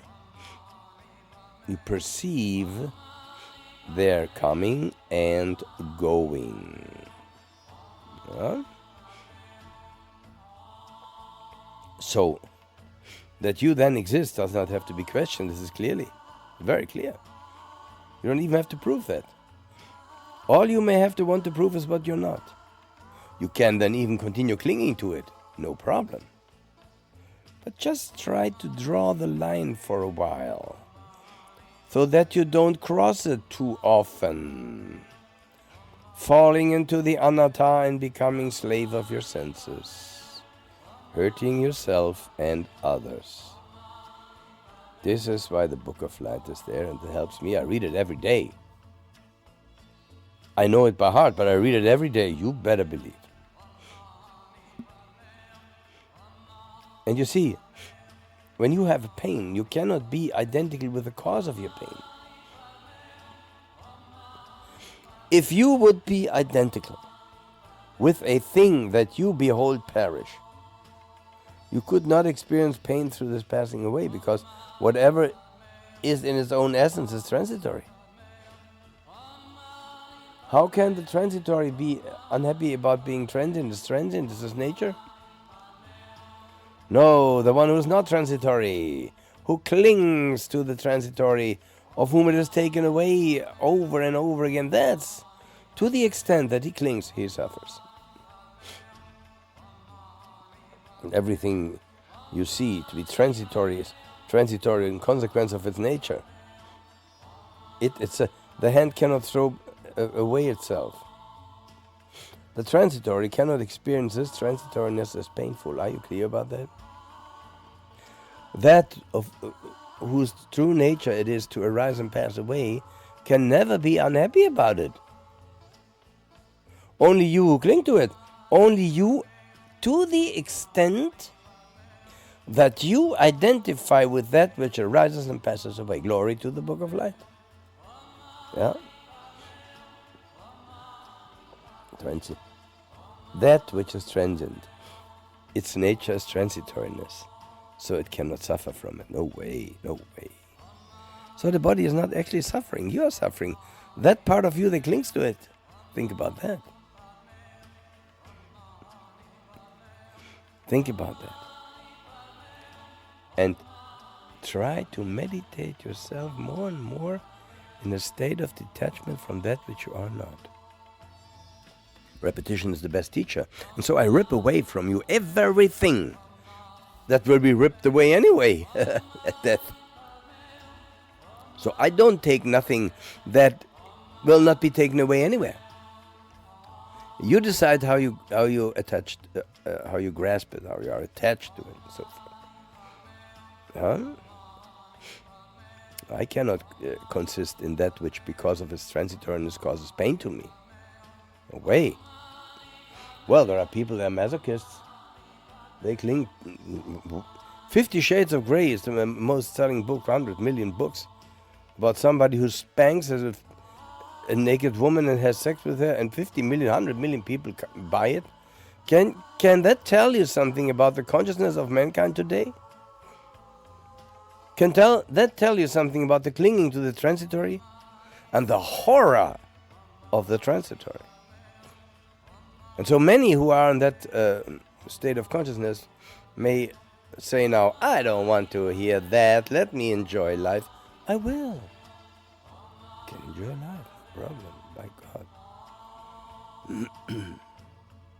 Both criterions to determine the realm of the I, or of the not I, not self, that of perceived transitoriness and of suffering. In consequence of this transitoriness, suffer the one who clings to that which is transitory, of course suffers. That leads us to an interesting conclusion. Is this or that permanent or transient? Well, if it is transient, you may answer it is transient. The question may come, but that which is transient, is it painful or pleasurable? Well, in the end and in conclusion, it's painful. And can you say then to that which is transient, painful, subject to all vicissitudes, this is yours, this is yourself?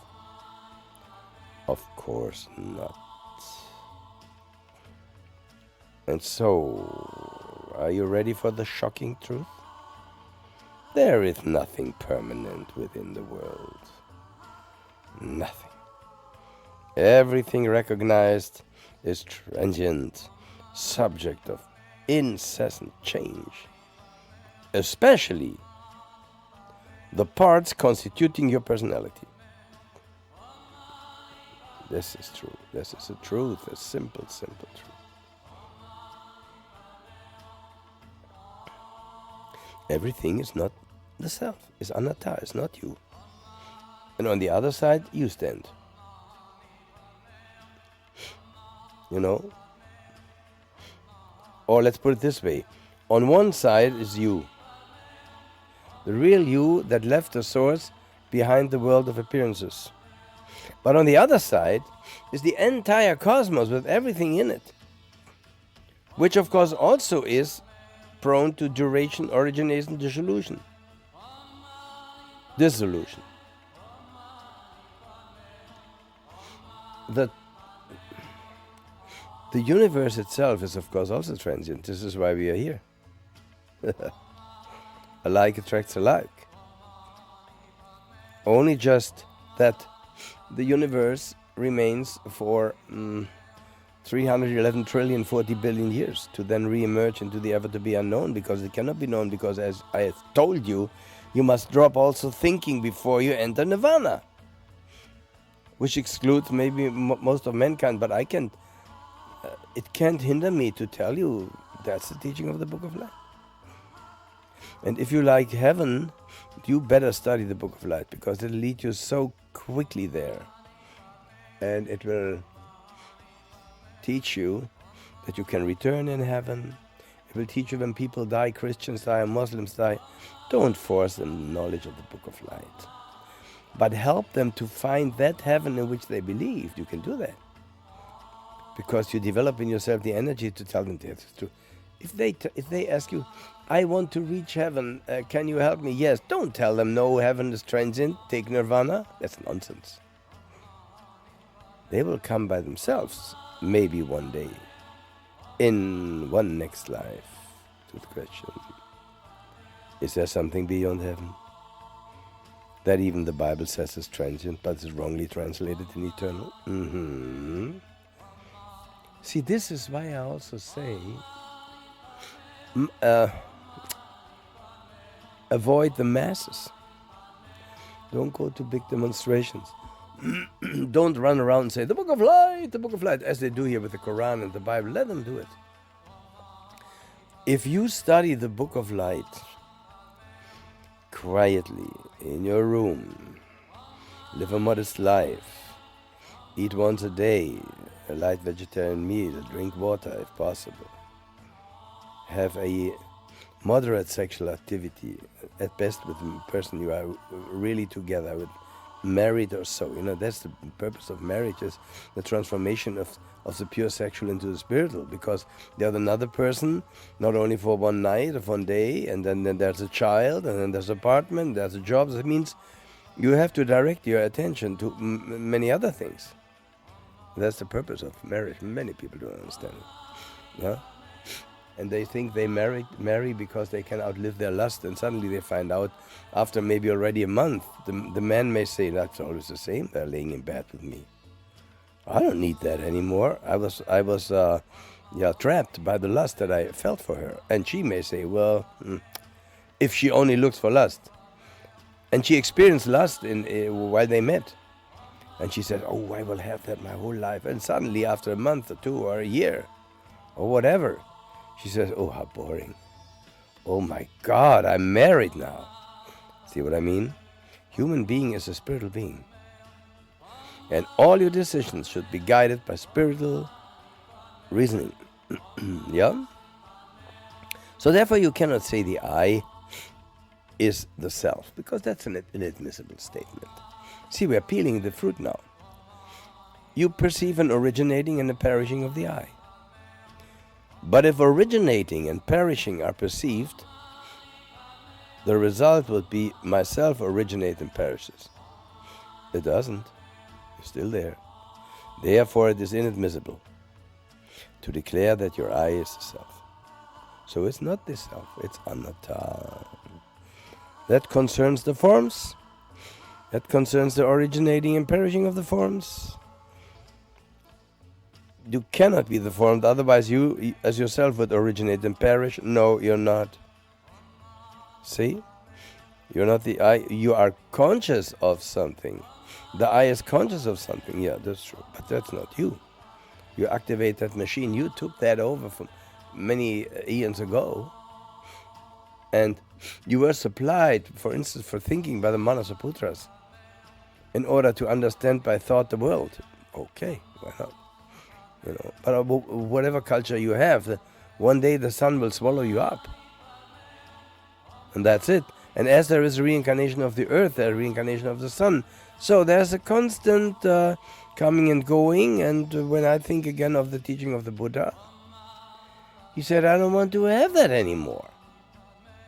I don't want to come and go anymore, or to experience coming and going. He went into the forest, he left everything, had his guru. Guru said, now you have reached it, but he meant actually heaven, Brahman. See, that's why the people don't like Buddha, because he said to the Brahmins, Brahman is not the highest. He said the truth is Para-Brahman, beyond Brahman. That's where Brahman comes from. Oh, were they upset until today? Yeah. So, when you perceive originating and perishing of thirst, for instance, are you thirst? Oh, I'm thirsty.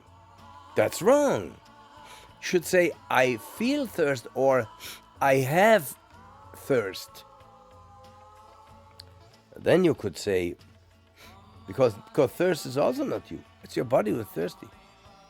Now, the body of an alcoholic would say, I want more, I want more, I want more, I want more. Body of a fat man, I want more, I want more, I want more. And he is complete in enslavement of his body. See what I mean? Now, I hear your question, what is to do? It's all in the Book of Life.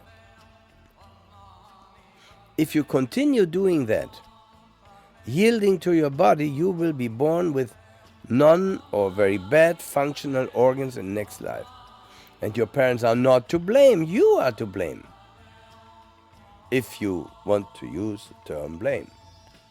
I say learn. You learn this way how to get control over that which you are not. That's the whole thing. Get control over that which you're not. Get control over your anatta. Until you have tamed it. Until you are the boss. When you look at mankind today, they are slaves. Not only to the Illuminati or Bilderberger or Soros or what they say. No, they are slaves to their physical bodies. They are slaves to their anatta. And the black magic ruler, the sorcerers, know that. And they try to activate that non-self more and more and more and more and more to get people more enslaved. And actually they are stupid. These Soros and other powerful. Also they are possessed by demons. But they are stupid because they don't know the consequences. See, the demons tell them, don't you worry. Yes, there is the law of karma and reincarnation. But we will build a wall. Like Trump said it. Excuse me. So, we'll build a wall. And whatever you do, if you serve us, the accumulating karma will be held back by the wall surrounding you. But the day will come when the accumulated karma has accumulated so much and it crashes over the wall down on the people, and they reap what they have sown. They reap the consequences. They'll be drawn to levels lower than hell, where they suffer, and that's how we learn. Why not? That's how we learn. Or some of these intelligent people who are abusing their power may say, I listened to Lenu, I think I spread the knowledge now. I don't want to suffer. And something in them says, you will, if you continue to doing what you do. So these people who are convinced, allegedly, by the demons that there is a dam protecting them and that will hold the karma back. They will see. And you see, demons can only, they are astral beings. They can sometimes manifest in the physical plane, and you see a demon, and also because the etheric plane reaches closer to the physical ether, more and more ether, fifth element, flows in our system and so forth. Yes, but basically a demon can only live through your astral body, because he has only an astral body. A karma rupa, be they the pisachas or others.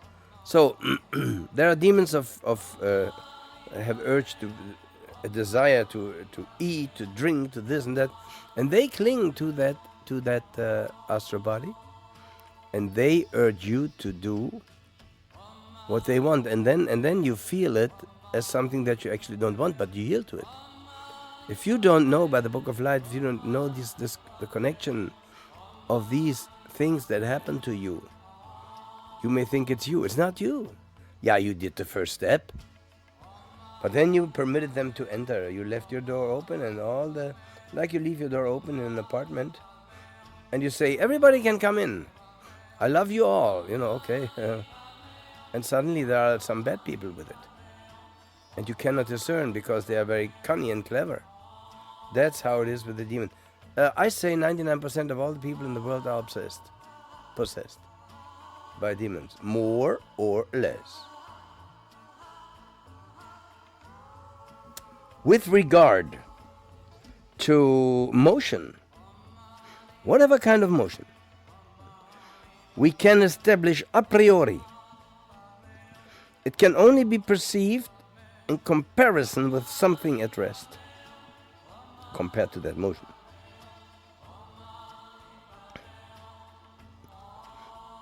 From that, it follows that also time, together with everything in it, cannot be perceived if there would not be something that had no part in the same, with the motionlessness of which we contrast the motion of time. So we teach, the Book of Light teaches, time is the awareness of the arising and passing away. See, they say the sun rises and the sun passes. Then there are some others who have completely lost their mind. They say the earth is flat and so forth. Yeah, well, everybody may say what he wants to say. And there's an analogy to the motion in space and time. And there must be something immovable within your consciousness. Otherwise, you would not be conscious of that which moves.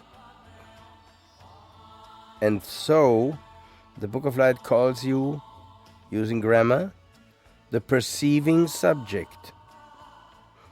Yourself, unmoved, unchanging.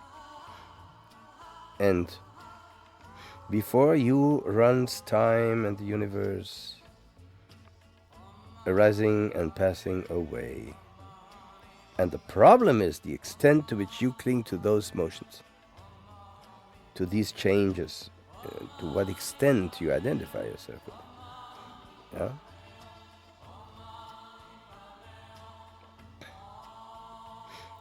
So therefore this has to be taken into consideration, and the circle and cycle closes. There is nothing permanent in the world. Everything is transient. Everything is subject to incessant change.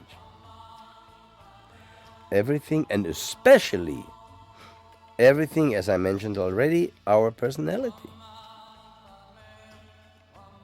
So the components of the personality included, it changes, and to the extent to which we cling to it, we suffer. That which changes suffers not. Don't think that for a moment. But that which is attached to it, when that which changes is taken away from it. There's a certain suffering aspect when you are possessed or obsessed. Because you see, a demon wants to live, wants to look through your eyes and speak to your mouth in the physical world. And that which is whatever movie we see there when the demon articulates himself. But to a certain extent, the demon suffers too when the body is ripped away from him. He immediately attacks another person or tries to tempt the other person by helping him to yield to all kind of desires. And now we dig deeper. Is it possible or impossible to escape from suffering, to escape from the attachment to that which causes suffering, for us, not for it? And that is the transiency, or transitoriness of all objects to which we cling. Let us first say it as unemotionally as possible, for suffering is rooted in the world's structure. In the entire world and all its component parts. It's an eternally fluid condition. Yeah? We teach in the Book of Light that prior to the physical evolution there was a transient etheric evolution. Spiritual, you may call it.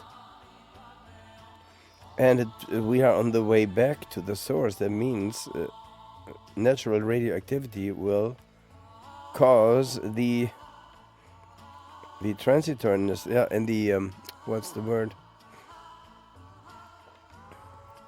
The forms to dissolve and to become less dense, transparent, so to speak.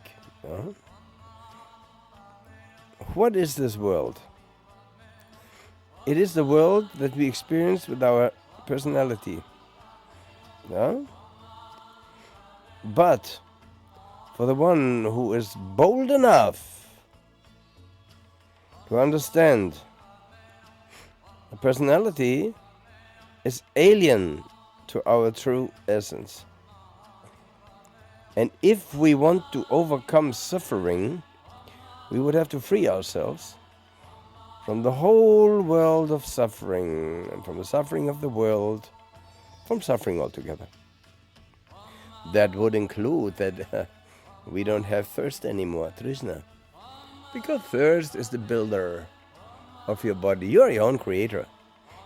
Even if others, as the Manasaputras and the astral races, gave you vestures, but you yourself demanded it. And their karma is it to give it to you. And when you go to a tailor, you say, I want to have a hat and a jacket and trousers, and so exactly that fit me, he will do it. That's what the Manasaputras did, what the astral races did, what the Chauhans did, and we live in their bodies, in the body of a solar system, of a solar god. And actually, if you enlarge the core of an atom, then its next particle is as far. If you enlarge a core of an atom to the size of the Earth of now, its next particle, an electron, is approximately there where the moon is. We live on atoms and molecules of a high intelligence, of a being, and we are attached to this. Well, now we could say this being is much higher than we can't escape. Don't forget that Buddha became the teacher of God, of man and God, through self-effort. It's also possible through the study of the Book of Light. Then you are not linked anymore in your next life, or in the next life, somehow, maybe in 10 lives from now, whatever, to the atoms, to a planet like Earth. Or you may even reach a higher astral state, free from physical desire. But that physical desire, you cannot wish yourself, when I die, I want to be born without desire. That's nonsense. That's child's talk. You would have to overcome desire first. then you are automatically born according to your state of desire, which is now all desire, let's say, when you overcame minus desire for physical pleasures, you won't be anymore in physical world. Who can fathom it, dear friends, may fathom it. And this is why we teach from the Book of Light all planes and layers, cosmic layers. In my Father's house are many mansions I have prepared, says Jesus. Think of the high occult importance of the Bible if you read it with right understanding. How can you be liberated? How can you vanquish your personality and the entire world and reach that realm to which you belong? Book of Light teaches it's not heaven of religion, but you can reach it, no problem. It's one step before nirvana. But nirvana is something where there is no birth, no sickness, no becoming old, no dying, no woe, sorrow, suffering, grief, despair, none. Now some people are born in their etheric bodies, and that sometimes after death, even if they're 100 years old, the etheric body is still young, so to speak, it can happen. So they appear young, even in dreams to others. And they live on earth in heavenly planes, and they are seemingly young, yes, but that state too is transient. No? One have to consider what he really wants. This is, of course, what one can reach if he really wants it. But he must understand that personality and its elements is something alien to his true nature or to her true nature. Huh? You want to free yourself from this alien thing? First you have to see it as alien. And then expect a rebellion of that alien thing to which you clung and with which you identified yourself so often. So many lives. And now we ask the question, how can you liberate yourself from that? How can you reach that state where there's no birth, no sickness, no becoming old, no coming, no leaving, no going, no dying, no woe, sorrow, suffering, grief, despair? Where is no despair? Is it possible to find that place? If not, it would be quite cruel of me to even talk about the horror of transitoriness. If there would be no liberation, I would only talk about everything is transient and that we should live with it as good as possible and should avoid extreme things and so forth. But no, there's something else. There's something beyond heavenly realms. There's a source from where everything comes. We call it nirvana. And nirvana means extinguished. And excuse me when I say that now, the insane Dalai Lama teaches to his confused disciples that in nirvana you are destroyed. Well, you see, the teacher, if the Chohan hears me now, he will. I don't continue to talk like this. No. Then the whole teaching would be a teaching of destruction, a nihilistic teaching. How can somebody be so stupid to say that in nirvana you're destroyed? In nirvana you don't say you or I anymore. That's true. But the Buddha couldn't have come from nirvana 1,000 times back to the body after meditation, then back to the body and teach and so forth. Then what am I in nirvana? Well, get to work and meditate, and you will find out. And I'll tell you something. When you were in nirvana and return, and they will ask you, how was it? You could only answer, be silent.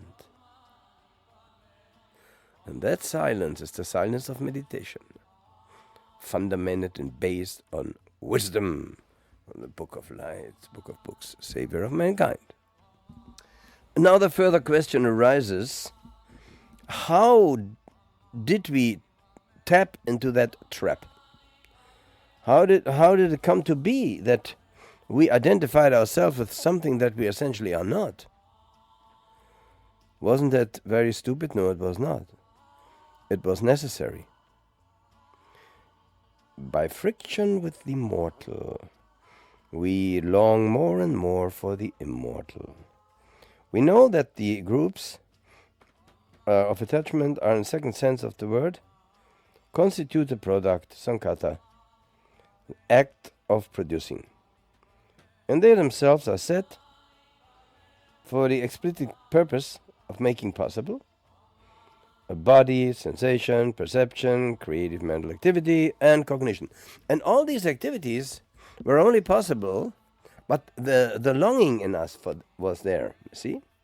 This is why we were given by other powers, called in the Bible Elohim, these different bodies. So we can say that after the productions, there's a will. And this is our will. And in the service of this production, the will goes at work.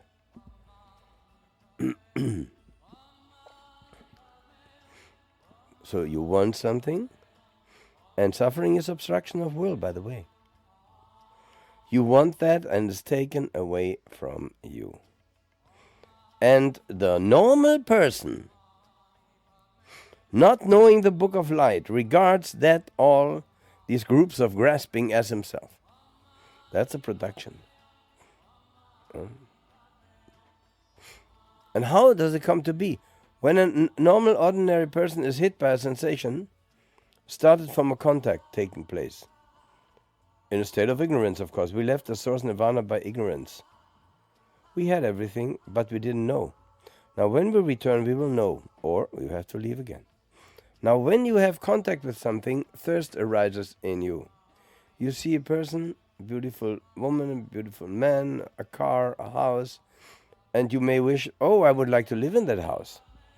Or I would like to have that car, or that person. So this is how the Trishna and the thirst arises within you. And then from this results the production. Delivered additionally by the Elohim, by other powers who are also in manifestation.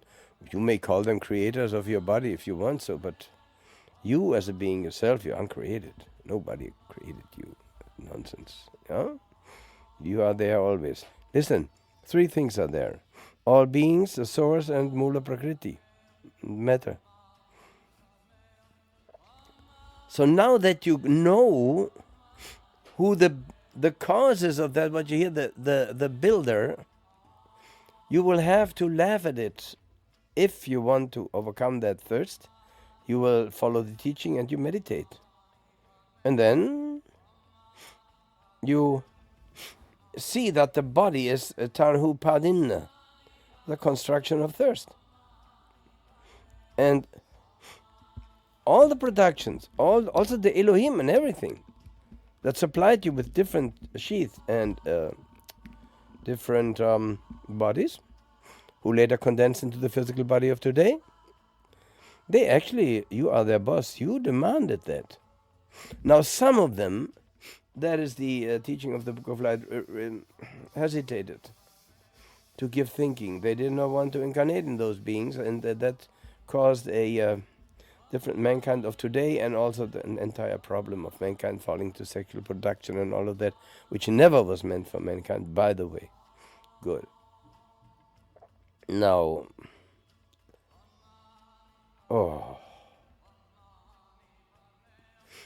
how can you definitely annihilate the productions? You would have to destroy your thirsting will for it. By thirsting will or destroy the will, I don't mean wishful thinking or going on your knees and pray to God, oh God, take away my desire. That's all crap by the church. Don't do that. You follow here the teaching, and if you want to let go of the thirsting will, and that will lead sooner or later to destruction of the thirsting will.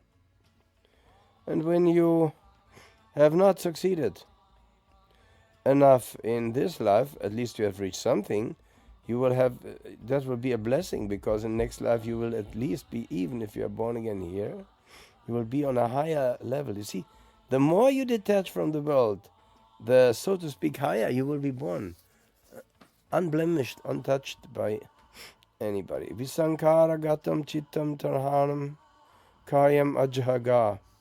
That is when somebody laughs at the builders of his physical body, astral body, mental body, even spirit body. See, even your spirit body is given to you by Elohim. You should not forget that. So, the productions are your productions. So, thirsting will is your will. So, you are the demiurge yourself, forming stuff in that inexpressibly complicated corporal organism. You are that. You are your own creator.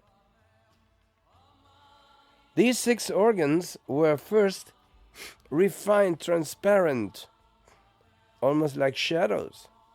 Later they compensated pari passu with the entire earth, and we have the structure of today, which already has passed its lowest structure about 9 million years ago. Entire time of the change of the universe, 311 trillion, 40 billion years.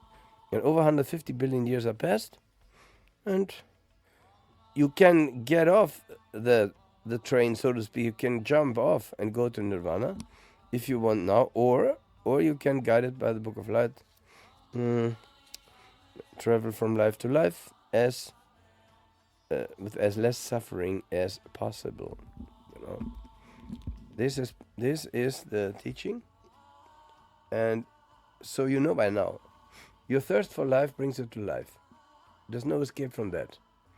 If you thirst for life, you will be reincarnated. Don't thirst for life, you will not be reincarnated. But you will not be destroyed. You just thirst no more. Here you have the definition of nirvana. Now, when you reach nirvana, the entire world disappears for you. The entire world disappears for you. You disappear for the entire world, but you don't disappear for yourself. Solve the riddle. You have just to say each day incessantly, or repeating yourself, whatever you experience as arising and passing away does not belong to you. You are not this. This is not yourself. And by that you actually say that the 5 groups constituting your existence are qualities of you, yes, but no essential ones. You get rid of them. And this is also meant when you can mean the change of character. Possible. They can easily be removed. You are in your deepest essence not, or in no wise, affected thereby. This is what the teaching says. You can get rid of it. You may be poorer now that you don't have this or that, but that is only a personal statement, so to speak. You know? Can you say you can be free? Even that you can't say. Everything that you are attached of is suffering, prone to disease, and therefore not you. That suffices, and it is not necessary to define if you remain or not. This would be a limitation again. When you don't want anything anymore, and you're not conscious of anything anymore, and you don't want any sensation anymore, it's not that you lose something good, but you get rid of a burden, of an immense burden, at least for him who has penetrated the entire truth. So now when you have contact with the eyes, with the ears and so forth, you see only suffering. That includes, of course, if you want nirvana, the most beautiful music. Doesn't matter. It's a hell. It's a hell sound for you. Why? Because it keeps you attached to planes beyond nirvana. This is why. Of course, heavenly music will bring you to heavenly planes, no doubt. Oh, the mantras will bring you to heaven, no doubt. But you see, we teach that you listen to the mantra and then you shut off the mantra and meditate in the silence. Then you are aiming past heavenly realms to nirvana. Yeah, you know. And you may ask me, what is the burden? Well, the 5 grasping groups are the burden. Which 5? The grasping group of the body, grasping group of sensation, grasping group of perception, of mentation, and of consciousness. This is, from the highest point of view, for you a burden. And you can get rid of this burden if you want. And then you have a certain insight where you say, well, what perishes is just suffering. See? And then you don't, there's only one will that you have, to become free from will. See, the point is that most people argue, well, if you want nirvana, there you want something. Or if you will nirvana, there you will something. Yeah, that's true. But that will vanishes once you have nirvana. While when you want heaven or earth or hell, the will constantly, when you have satisfied your will, arises anew. Willem Busch said, ein Wunsch, wenn mal erfüllt, bekommt automatisch Junge. A wish that you have, once you have fulfilled it, it causes again new wishes. That cannot happen with the wish that leads you to nirvana, I promise you. Cannot happen. Now we're talking here also about liberation from the horror of transitoriness. But that would be, or liberty, see? What does the word liberty actually mean? Because people are using words not knowing what they mean. Book of Light teaches that there is a negative conception of liberty, not a positive. You are set free from something, from some hindrance, from some limitation. But it doesn't say what you are when in this manner you are freed. Now what's the highest liberty? Well, for Christians and Muslims is the heaven, no doubt. Holy liberty. Liberated from all limitations.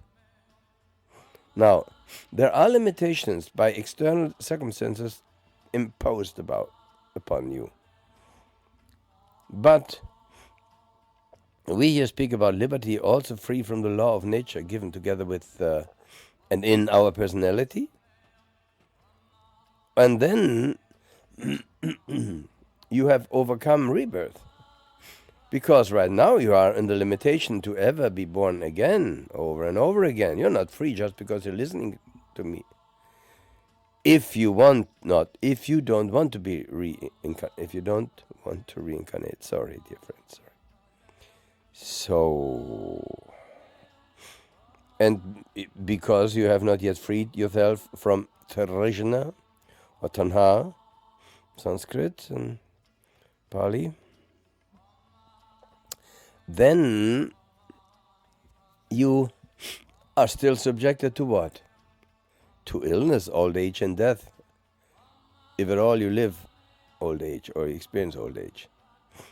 And again and again and again, you're being entangled in an unwholesome becoming. So, do you want to shake off from you these limitations? Do you? Do you think it's easy? It's not easy. Maybe it's easy. Depends all on your state of attachment. Some people are reincarnate with little attachment. They are already on the path, For them it's easier to follow my words. Others are so deep woven in the swamp of desire that they may say, no, it's not possible. It's not possible. I cannot let go. Well, then learn by suffering. You can lead a horse to the trough, but it must drink itself. Yep, so to speak. Good. Ooh, you see, limitations. I had 36 fever with a thermometer, and now I have 38. Ooh, here's another evidence of transiency, the horror of transiency, And I cannot influence it. Yes, we can put some pills, some this, some that, and here and there. But the body has its own laws.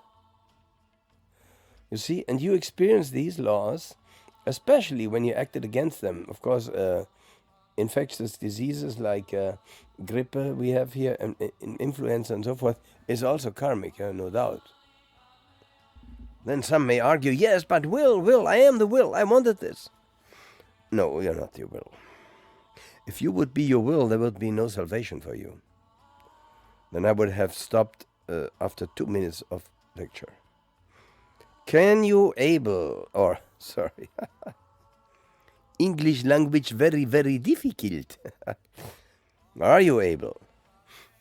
to free yourself from your will. If you are free, if you are able to free yourself from your will, then this very act frees yourself from your organism. You won't be reborn anymore with this organism. It depends how strong your will is not to be reborn. Your desire for seeing, hearing, feeling, tasting, touching, emotions, thoughts, and so forth. See?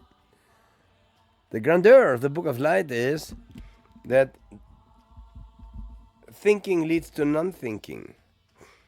Understanding leads to non-understanding, in the sense that in Nirvana you don't need understanding anymore. It leads to non-character. You see, a child has not yet character. A saint has no character anymore. You can't touch him. You can't do anything to him. He just experiences it, but that's all. That's all. So, are you able to free yourself from your will? Are you? And are you looking for salvation from some Jesus? Of course the Master Jesus exists. The Book of Light writes a lot about him. Do you think it is enough to kneel down and to say, "Dear God, take away the desire from me," Lanu is talking about? Are you that naive? Yes, you may be, because most of mankind is. But the time has come, dear friends, to change from believer into knowers. So, you can say that the 5 groups of grasping are rooted in willing, no doubt, no doubt. So, therefore, are you ready not to be ever and again subjected to illness, old age, and death? Always being entangled in this unwholesome becoming. Are you ready for that? That's the point. Because when you're approaching death, when there is no will, there's no new grasping to bring about. And no new organism. Think about it. Don't you want to come back? Then, by study and meditation, you have to detach yourself from any kind of sensual willing. Step by step, because most people can't do it at once. And accordingly, you will be reborn.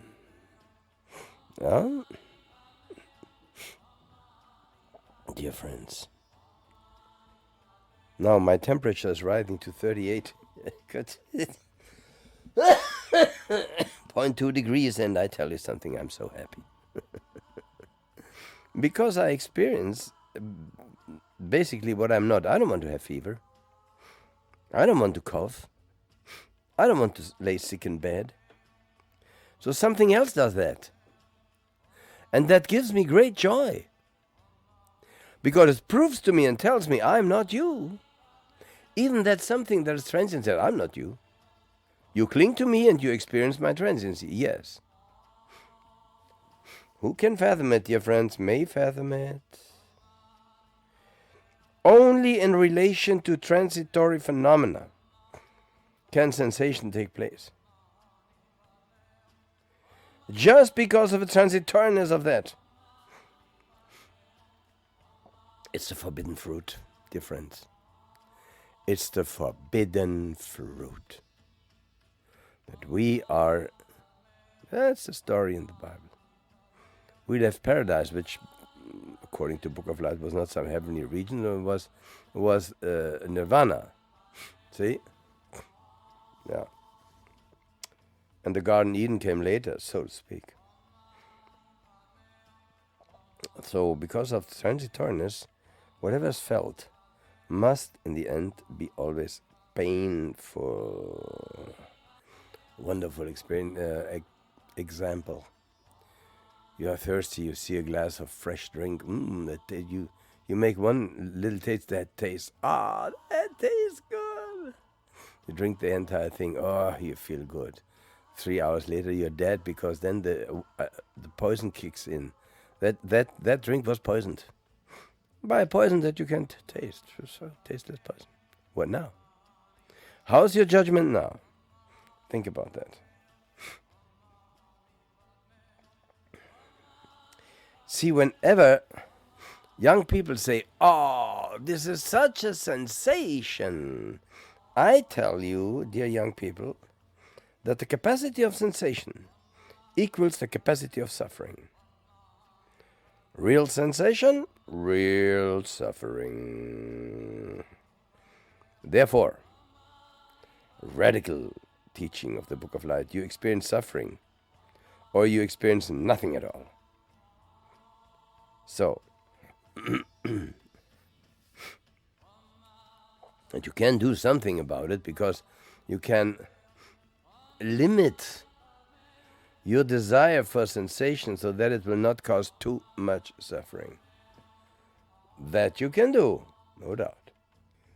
Dear friends, I had to go that deep into the horror of transitoriness, so that now it may help your decision process to detach from that which is transient. In order to reach that state of liberation, your thirst and your will must be annihilated. Your will for transient sensations. Your will to experience the pleasures of the thirst. Now, people say, if I let go of something, I want to have something else in return. And that's perfectly right. Why should I teach you to let go of something in the end you have nothing? Then better cling to it. No. That's a bad exchange. The great Buddha said, as long as I did not experience the happiness beyond the pleasure of the senses, I over and over again fell to the pleasure of the senses. But then, when I reached nirvana, when I experienced the utter bliss, free from all transient experience, then I was able to detach from the pleasure of the senses, from the thirst. Because don't forget, Gautama Buddha was a young man. I mean, when he was 16, he had already 100 women in his harem. One more beautiful than the other, none older than 18, and so forth. I mean, there was quite a temptation for this young man. You better believe it. That's why he was confronted with the anatta. And constantly these naked women danced before him, trying to tempt him, but he was strong. The Buddha was strong. Oh, good. If I have no will, no more thirst for the world, then in coming death, for want of the will, I will not grasp any more a new germ, or skandha as we call it, and there will be no more sixth sense machine to have me entangled, or to whom I will be attached. See? Because this body is simply an apparatus serving for the contact with the world.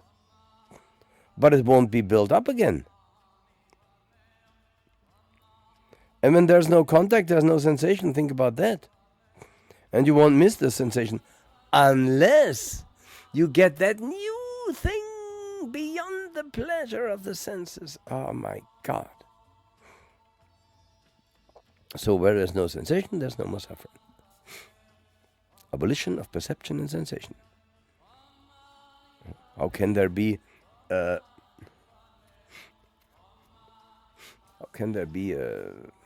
pleasure or happiness when I have no more abolition and sensation? Well, that is the happiness. And because you didn't try it, or because this is something, you see, this is just for a few people in the world.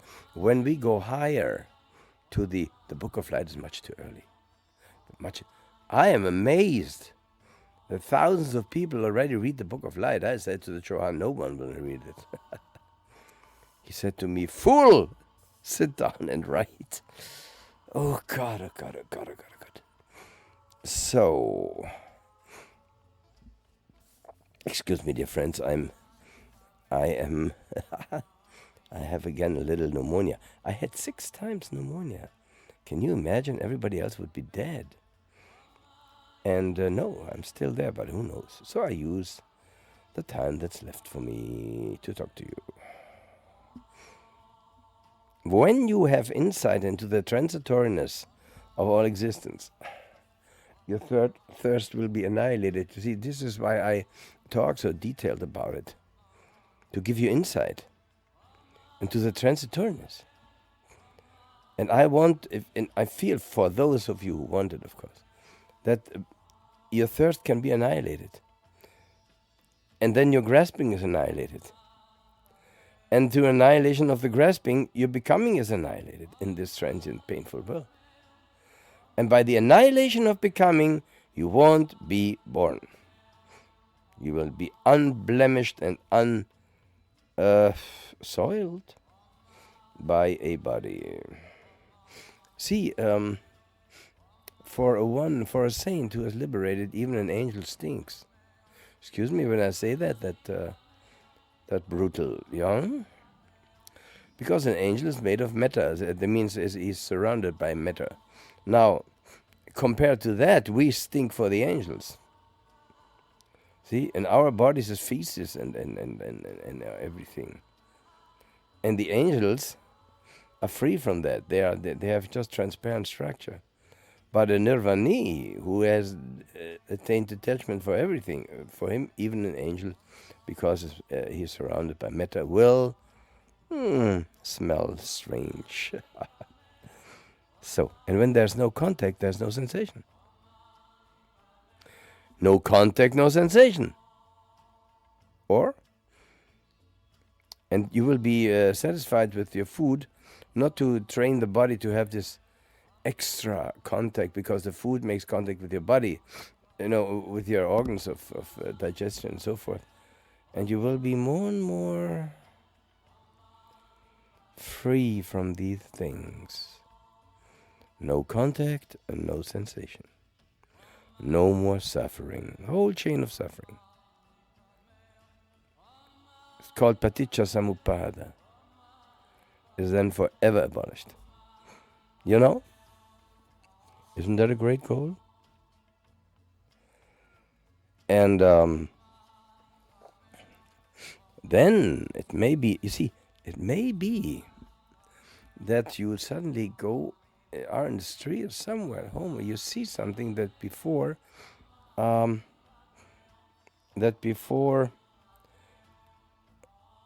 caused a sensation in you.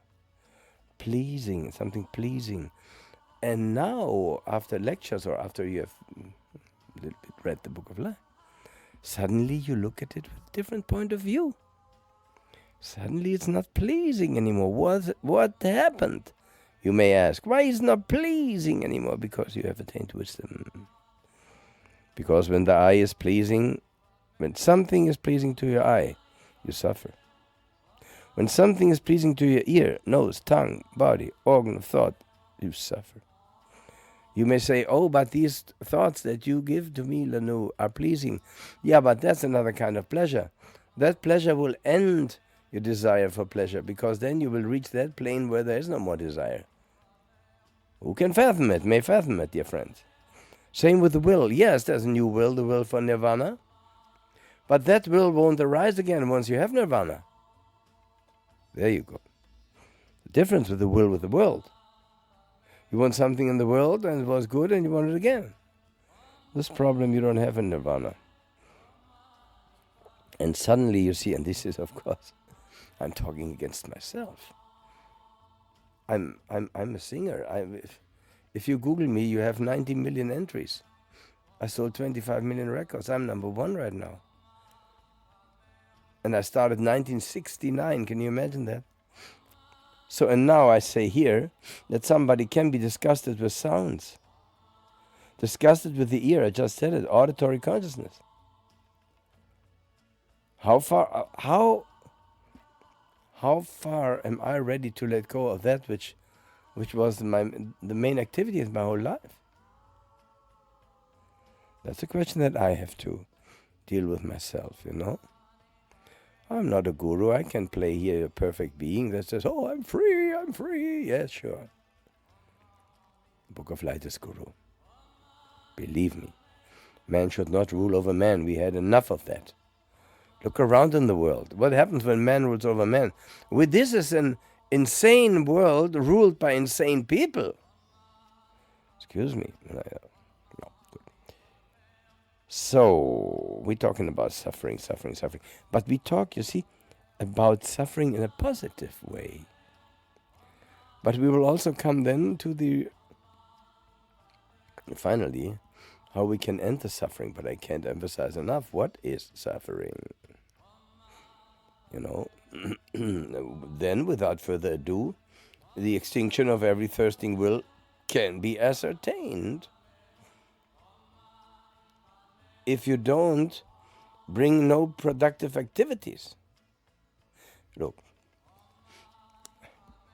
when you meditate, you reach a stage where you want nothing anymore, but you're still there. You just don't want anything anymore. And you skip deeper and deeper and deeper and higher and higher and higher, and then you have an idea of what nirvana could be. Of course, then you fall back in daily life. Then you have to go to your office or this or that, to your family and so forth. You can't do it like the Buddha to leave the family. Then, if that is irresponsible, you should, of course, try to read the Book of Light, to meditate each day, and to adjust your activities so that you will have a better new life. Also, I want to tell you something. Some people say I can't do this or that because I have these and these conditions which hinder me to do what you say. To them I say, listen to the lectures, study the Book of Light, and don't push or force anything. And sooner or later the circumstances will appear that will make you able or enable you to walk the path. The path. Yeah. And now when we're looking at somebody who is delivered already, you make a quantum leap now. When you have stopped forever all creative activities of thinking. See, this is a teaching against creativity. Yes, I'm sorry. My whole life I was creative. I wrote symphonies, I wrote movies, I directed, I wrote 1,500 songs. So a creative activity. And it's shocking for me, dear friends, that the truth is beyond creativity. It is there where you bring nothing forth anymore. You just remain silent. Unsoiled, unblemished from that which has to die. See what I mean? You cannot serve two masters. If you walk the middle path, you read the Book of Light, and you go step by step. But if you want to do it very radical, leaving everything, I warn you, if you want that, rather keep that thought in your mind and wait for the right moment to come that you can do that. And the circumstances will come. If not in this life, in the next. Believe me.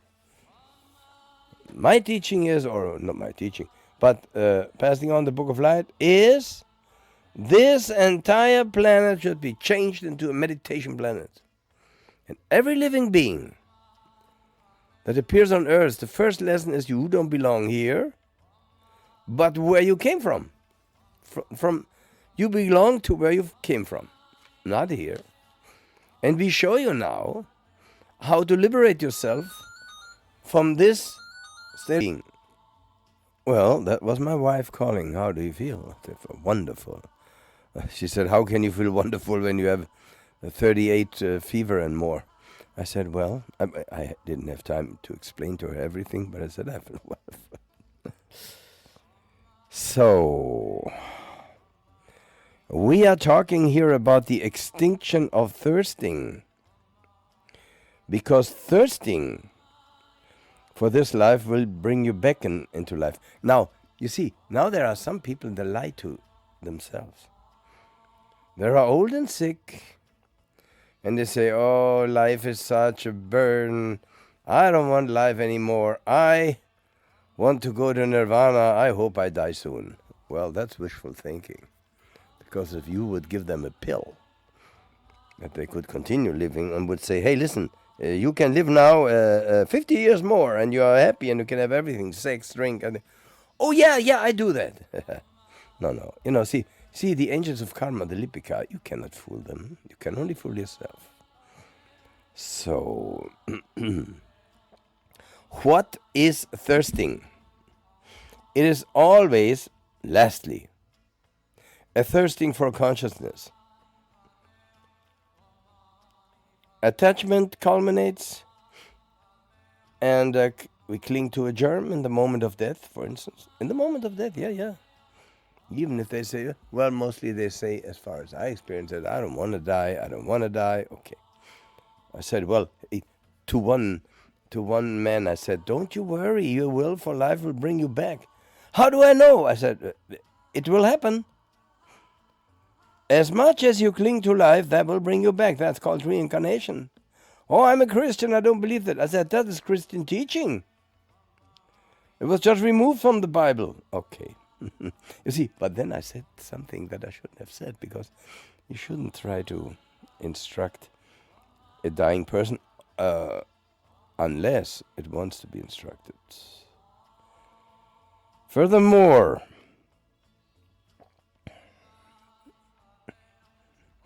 if you are a delivered one and you have this, you are detached from all these desired states, Trishna, you know that after death you will be rid of a body, rid of consciousness, rid of sensation.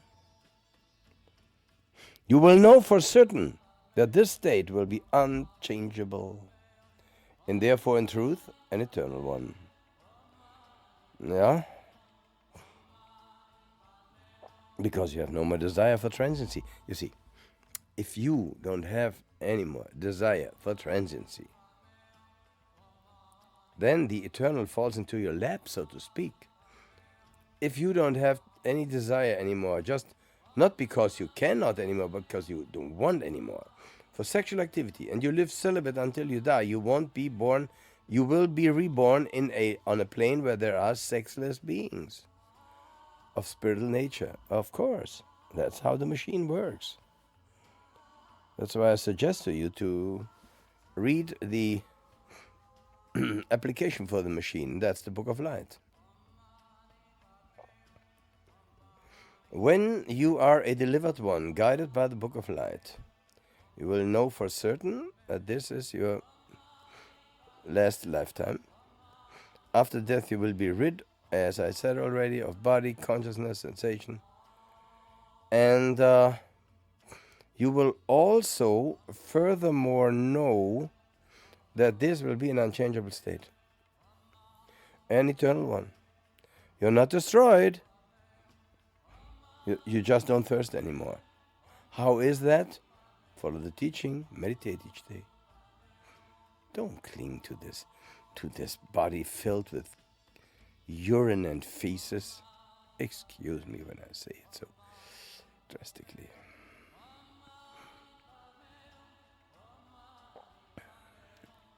When a delivered one, let's assume for a moment, you have overcome all desire for transitoriness, all desire for sensation. You step out of the world at the moment of death. It goes like this. The productive activities are stopped. The creative action of thinking stopped. No more thirsting will. In and exhaling at the dying moment breaks off. You see, this break off of in and exhaling. That you experience already in soul breath meditation. You die before you die. You're still in your physical body and you experience that you're not breathing. The gap between exhaling and inhaling, widens more and more. And suddenly you just lay there wanting nothing anymore. Yet you're not destroyed. You're at peace. And you lay there and you observe everything. And if you do that every day, of course, the death process for you is much, much easier. Much easier. So then your productive activities have been annihilated completely without any reminder. And also every consciousness. You don't need consciousness in nirvana. As I said with thinking, consciousness leads you to nirvana, but then when you knock at the door of nirvana, you must drop your consciousness. Because consciousness too is something that you are not. Consciousness arises only when an eye sees an object, then what happens? Visual consciousness. So it's a transient thing that you are not. This is just a sensation that you experience. So when somebody who has detached from everything, when he dies, his consciousness dwindles away, and the corporal organism too.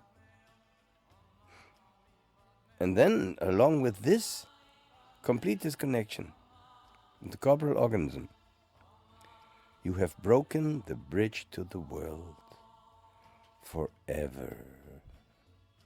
You made every new contact with the world impossible.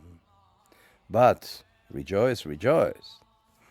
The one who has attained nirvana can step out of nirvana anytime, can attain any form in the universe. He is a ruler, a master, a true ruler of the universe.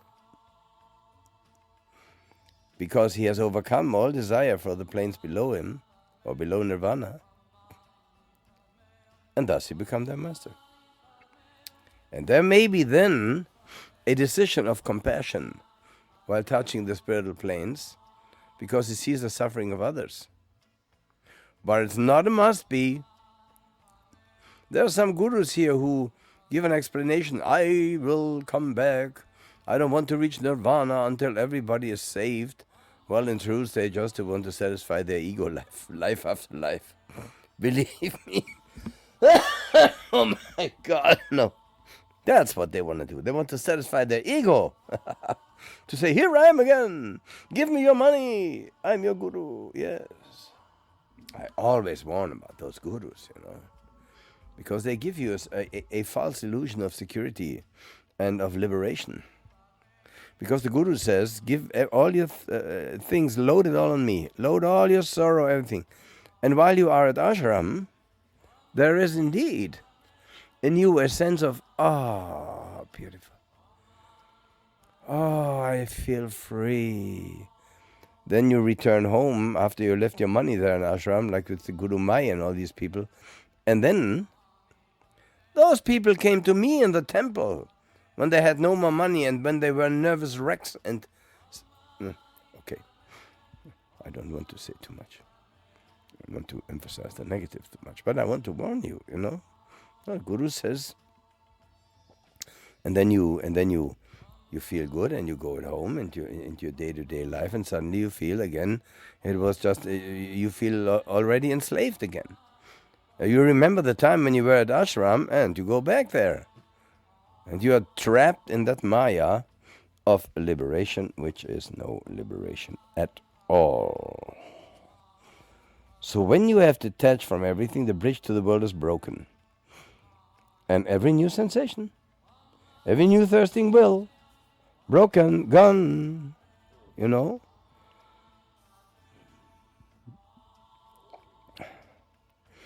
Dear friends, the annihilation of the entire sum of suffering comes thus about. And the whole circle of rebirth within the world is broken through forever in consequence of the impossibility of a new birth. And then, when you have reached that, you have escaped from the consequences of all your former evil deeds. You know? If you want nirvana in this life. If you want nirvana in this life. If not, you may soften and thin your karma a little bit, but you have to outlive it. Yeah. And this is what it means when it says that through the annihilation of ignorance, the sankhara are annihilated. Because ignorance caused you to leave the source. Ignorance about the transient, painful nature of the material world. That includes the highest heavens too, and the lowest hells. Yeah? But from that you learn. See, an example, when little children go to school, they are first of all ignorant of mathematics and physics and grammar and so forth. Yeah. So then they go to the first class and they learn some, and then they leave that class to the next, because in that class they can't learn anymore, so to speak. A part of the ignorance has been annihilated. See? And the greatest annihilation of ignorance is, of course, the overcoming of all thirst for hell, earth, and heaven. Glory to the Book of Light. So then, when in this and in future lives, you may have attained nirvana, then you remain there. There are possibilities that at the new Mahamanvantara, monads are leaving nirvana, but by a slight decision they can step back, or they remain there. And then we have the Pratyeka Buddha, but they are all things that you find in the Book of Light. I don't want to go into that now. Excuse me, please. Excuse me. Forgive me.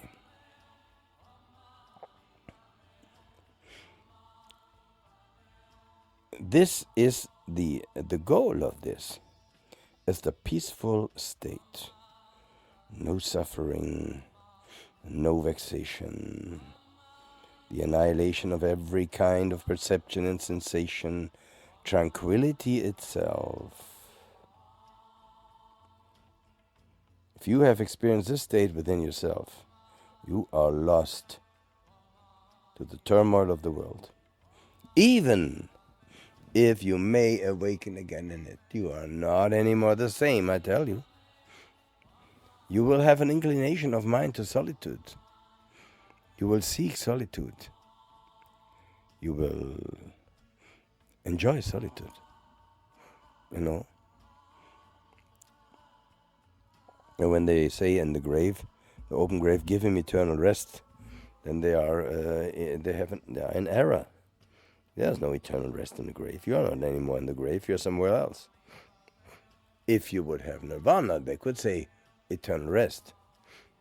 But even with you, if you just touch highest, because you are a wonderful, good person, yes, you touch highest heavenly realms, to hope that you have their eternal rest, that's wishful thinking. Yeah? Opposite of life is not death. Because death belongs to life like birth. And the Book of Light always teaches there is per se no life. There's only dying or death. Because wherever you look, all that structure leads to decay. Sooner or later. Do I say something wrong? I don't think so. Where are the pyramids of Egypt and all the other structures? Of course, the archaeologists dig in the mud to look for something. Nibbana, or nirvana. Absolute peace, realization of nibbana, highest blessedness. Then we can talk about eternal rest, eternal stillness, great peace. A delivered one enters even during his lifetime, as the Buddha did and others too, nirvana. And completely he realizes it at death, And then the great peace is there, perfect well-being,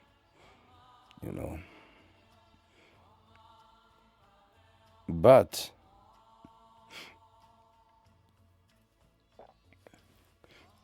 there is still, when you describe it, you see, when I describe nirvana, I do something that I shouldn't do, but I just do it because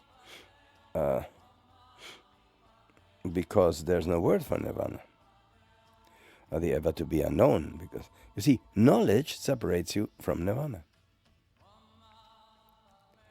But knowledge leads you at the door to nirvana.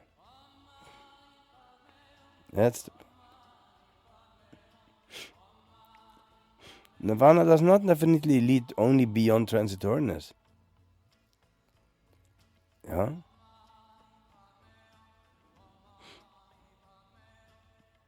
There's no change occurring, nothing more, not even.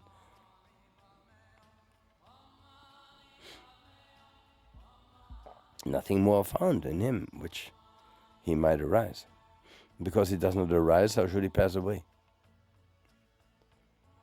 And because he doesn't pass away, he doesn't die. Nirvana comes when the world disappears for you, you disappear for the world, but you don't disappear for yourself. How is it? I can't tell you. Even the Buddha couldn't tell what nirvana is. Don't get me wrong, he could tell what nirvana is not, yes. But alone the reality that he and others too left from meditation, attained nirvana and went back and taught, and nirvana went back and taught, shows clearly. You have become still in nirvana, you don't incline.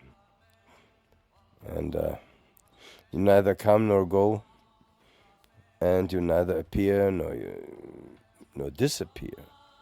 You neither appear nor disappear, There's no here and there, nor any between. It is the end of suffering.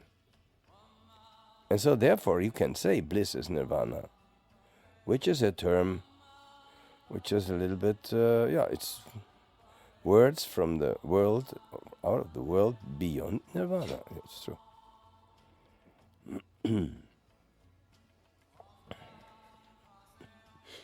But the thing is, and again, people protest. Even students of the Buddha said that. They had no understanding. They asked themselves, how can bliss exist when absolute rest reigns in a way that nothing more of any kind is even felt? And then when you said nirvana is bliss, they asked, well, how can there be bliss when there is no sensation? Those argue the skeptics. And they said, we rather have bliss in heaven. Yes, you can. There's great bliss in heaven, no problem. And the Book of Light teaches this is precisely bliss, that there is no sensation. Excuse me. There's is bliss, that there's no sensation. See? And all of that leads to the overcoming of willing something in the transient world of appearances. You don't even have to will nirvana, by the way. All you can will is to let go of transient desire. Once that will is fulfilled, it won't come back. You have automatically reached nirvana. Who can follow me? This is the power of the teaching. For now, I only spoke frequently about how I can overcome thirst. It would be irresponsible for me to not talk about that too. Otherwise I say, well, there is the horror of transitoriness, the horror of transiency, and try to overcome it. Yeah, well, how? I hinted at some possibilities and techniques like meditation and the teaching, but we have to go deeper for that. Otherwise we would be irresponsible. And we don't want to be like that. Glory to the Book of Light. Man should not rule over man. Let knowledge rule again. The Book of Light, Book of Books, and Savior of mankind. Aum.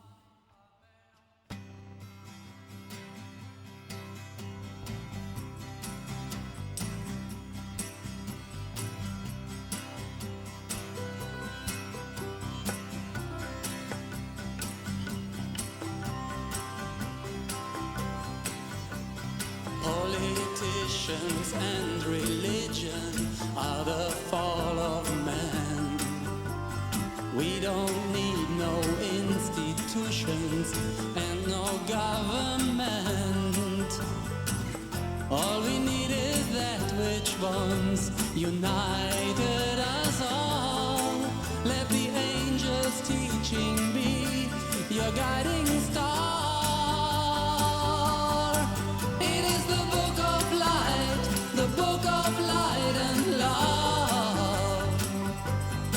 With the Book of Light, you're guided from above.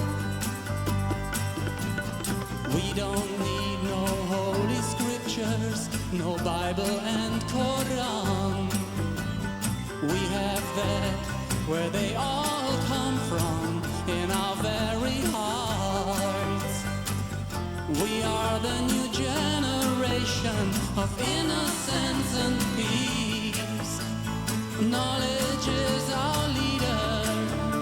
The truth shall set you free.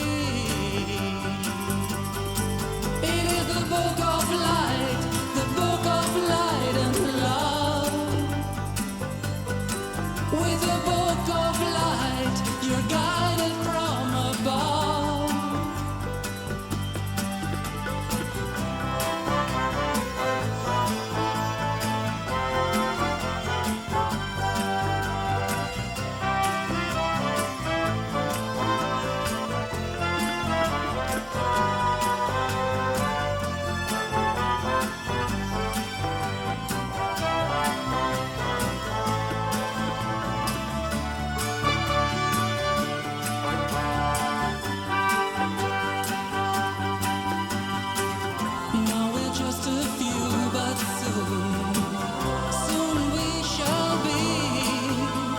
Living in a world of peace. With the Book of Light, the Book of Light shall be. The Book of Light, the book for you and me. And in the darkest hour of Kali Yuga, when the world is burning left and right, there is a pillar of hope, and it is called the Book of Light. It is the Book of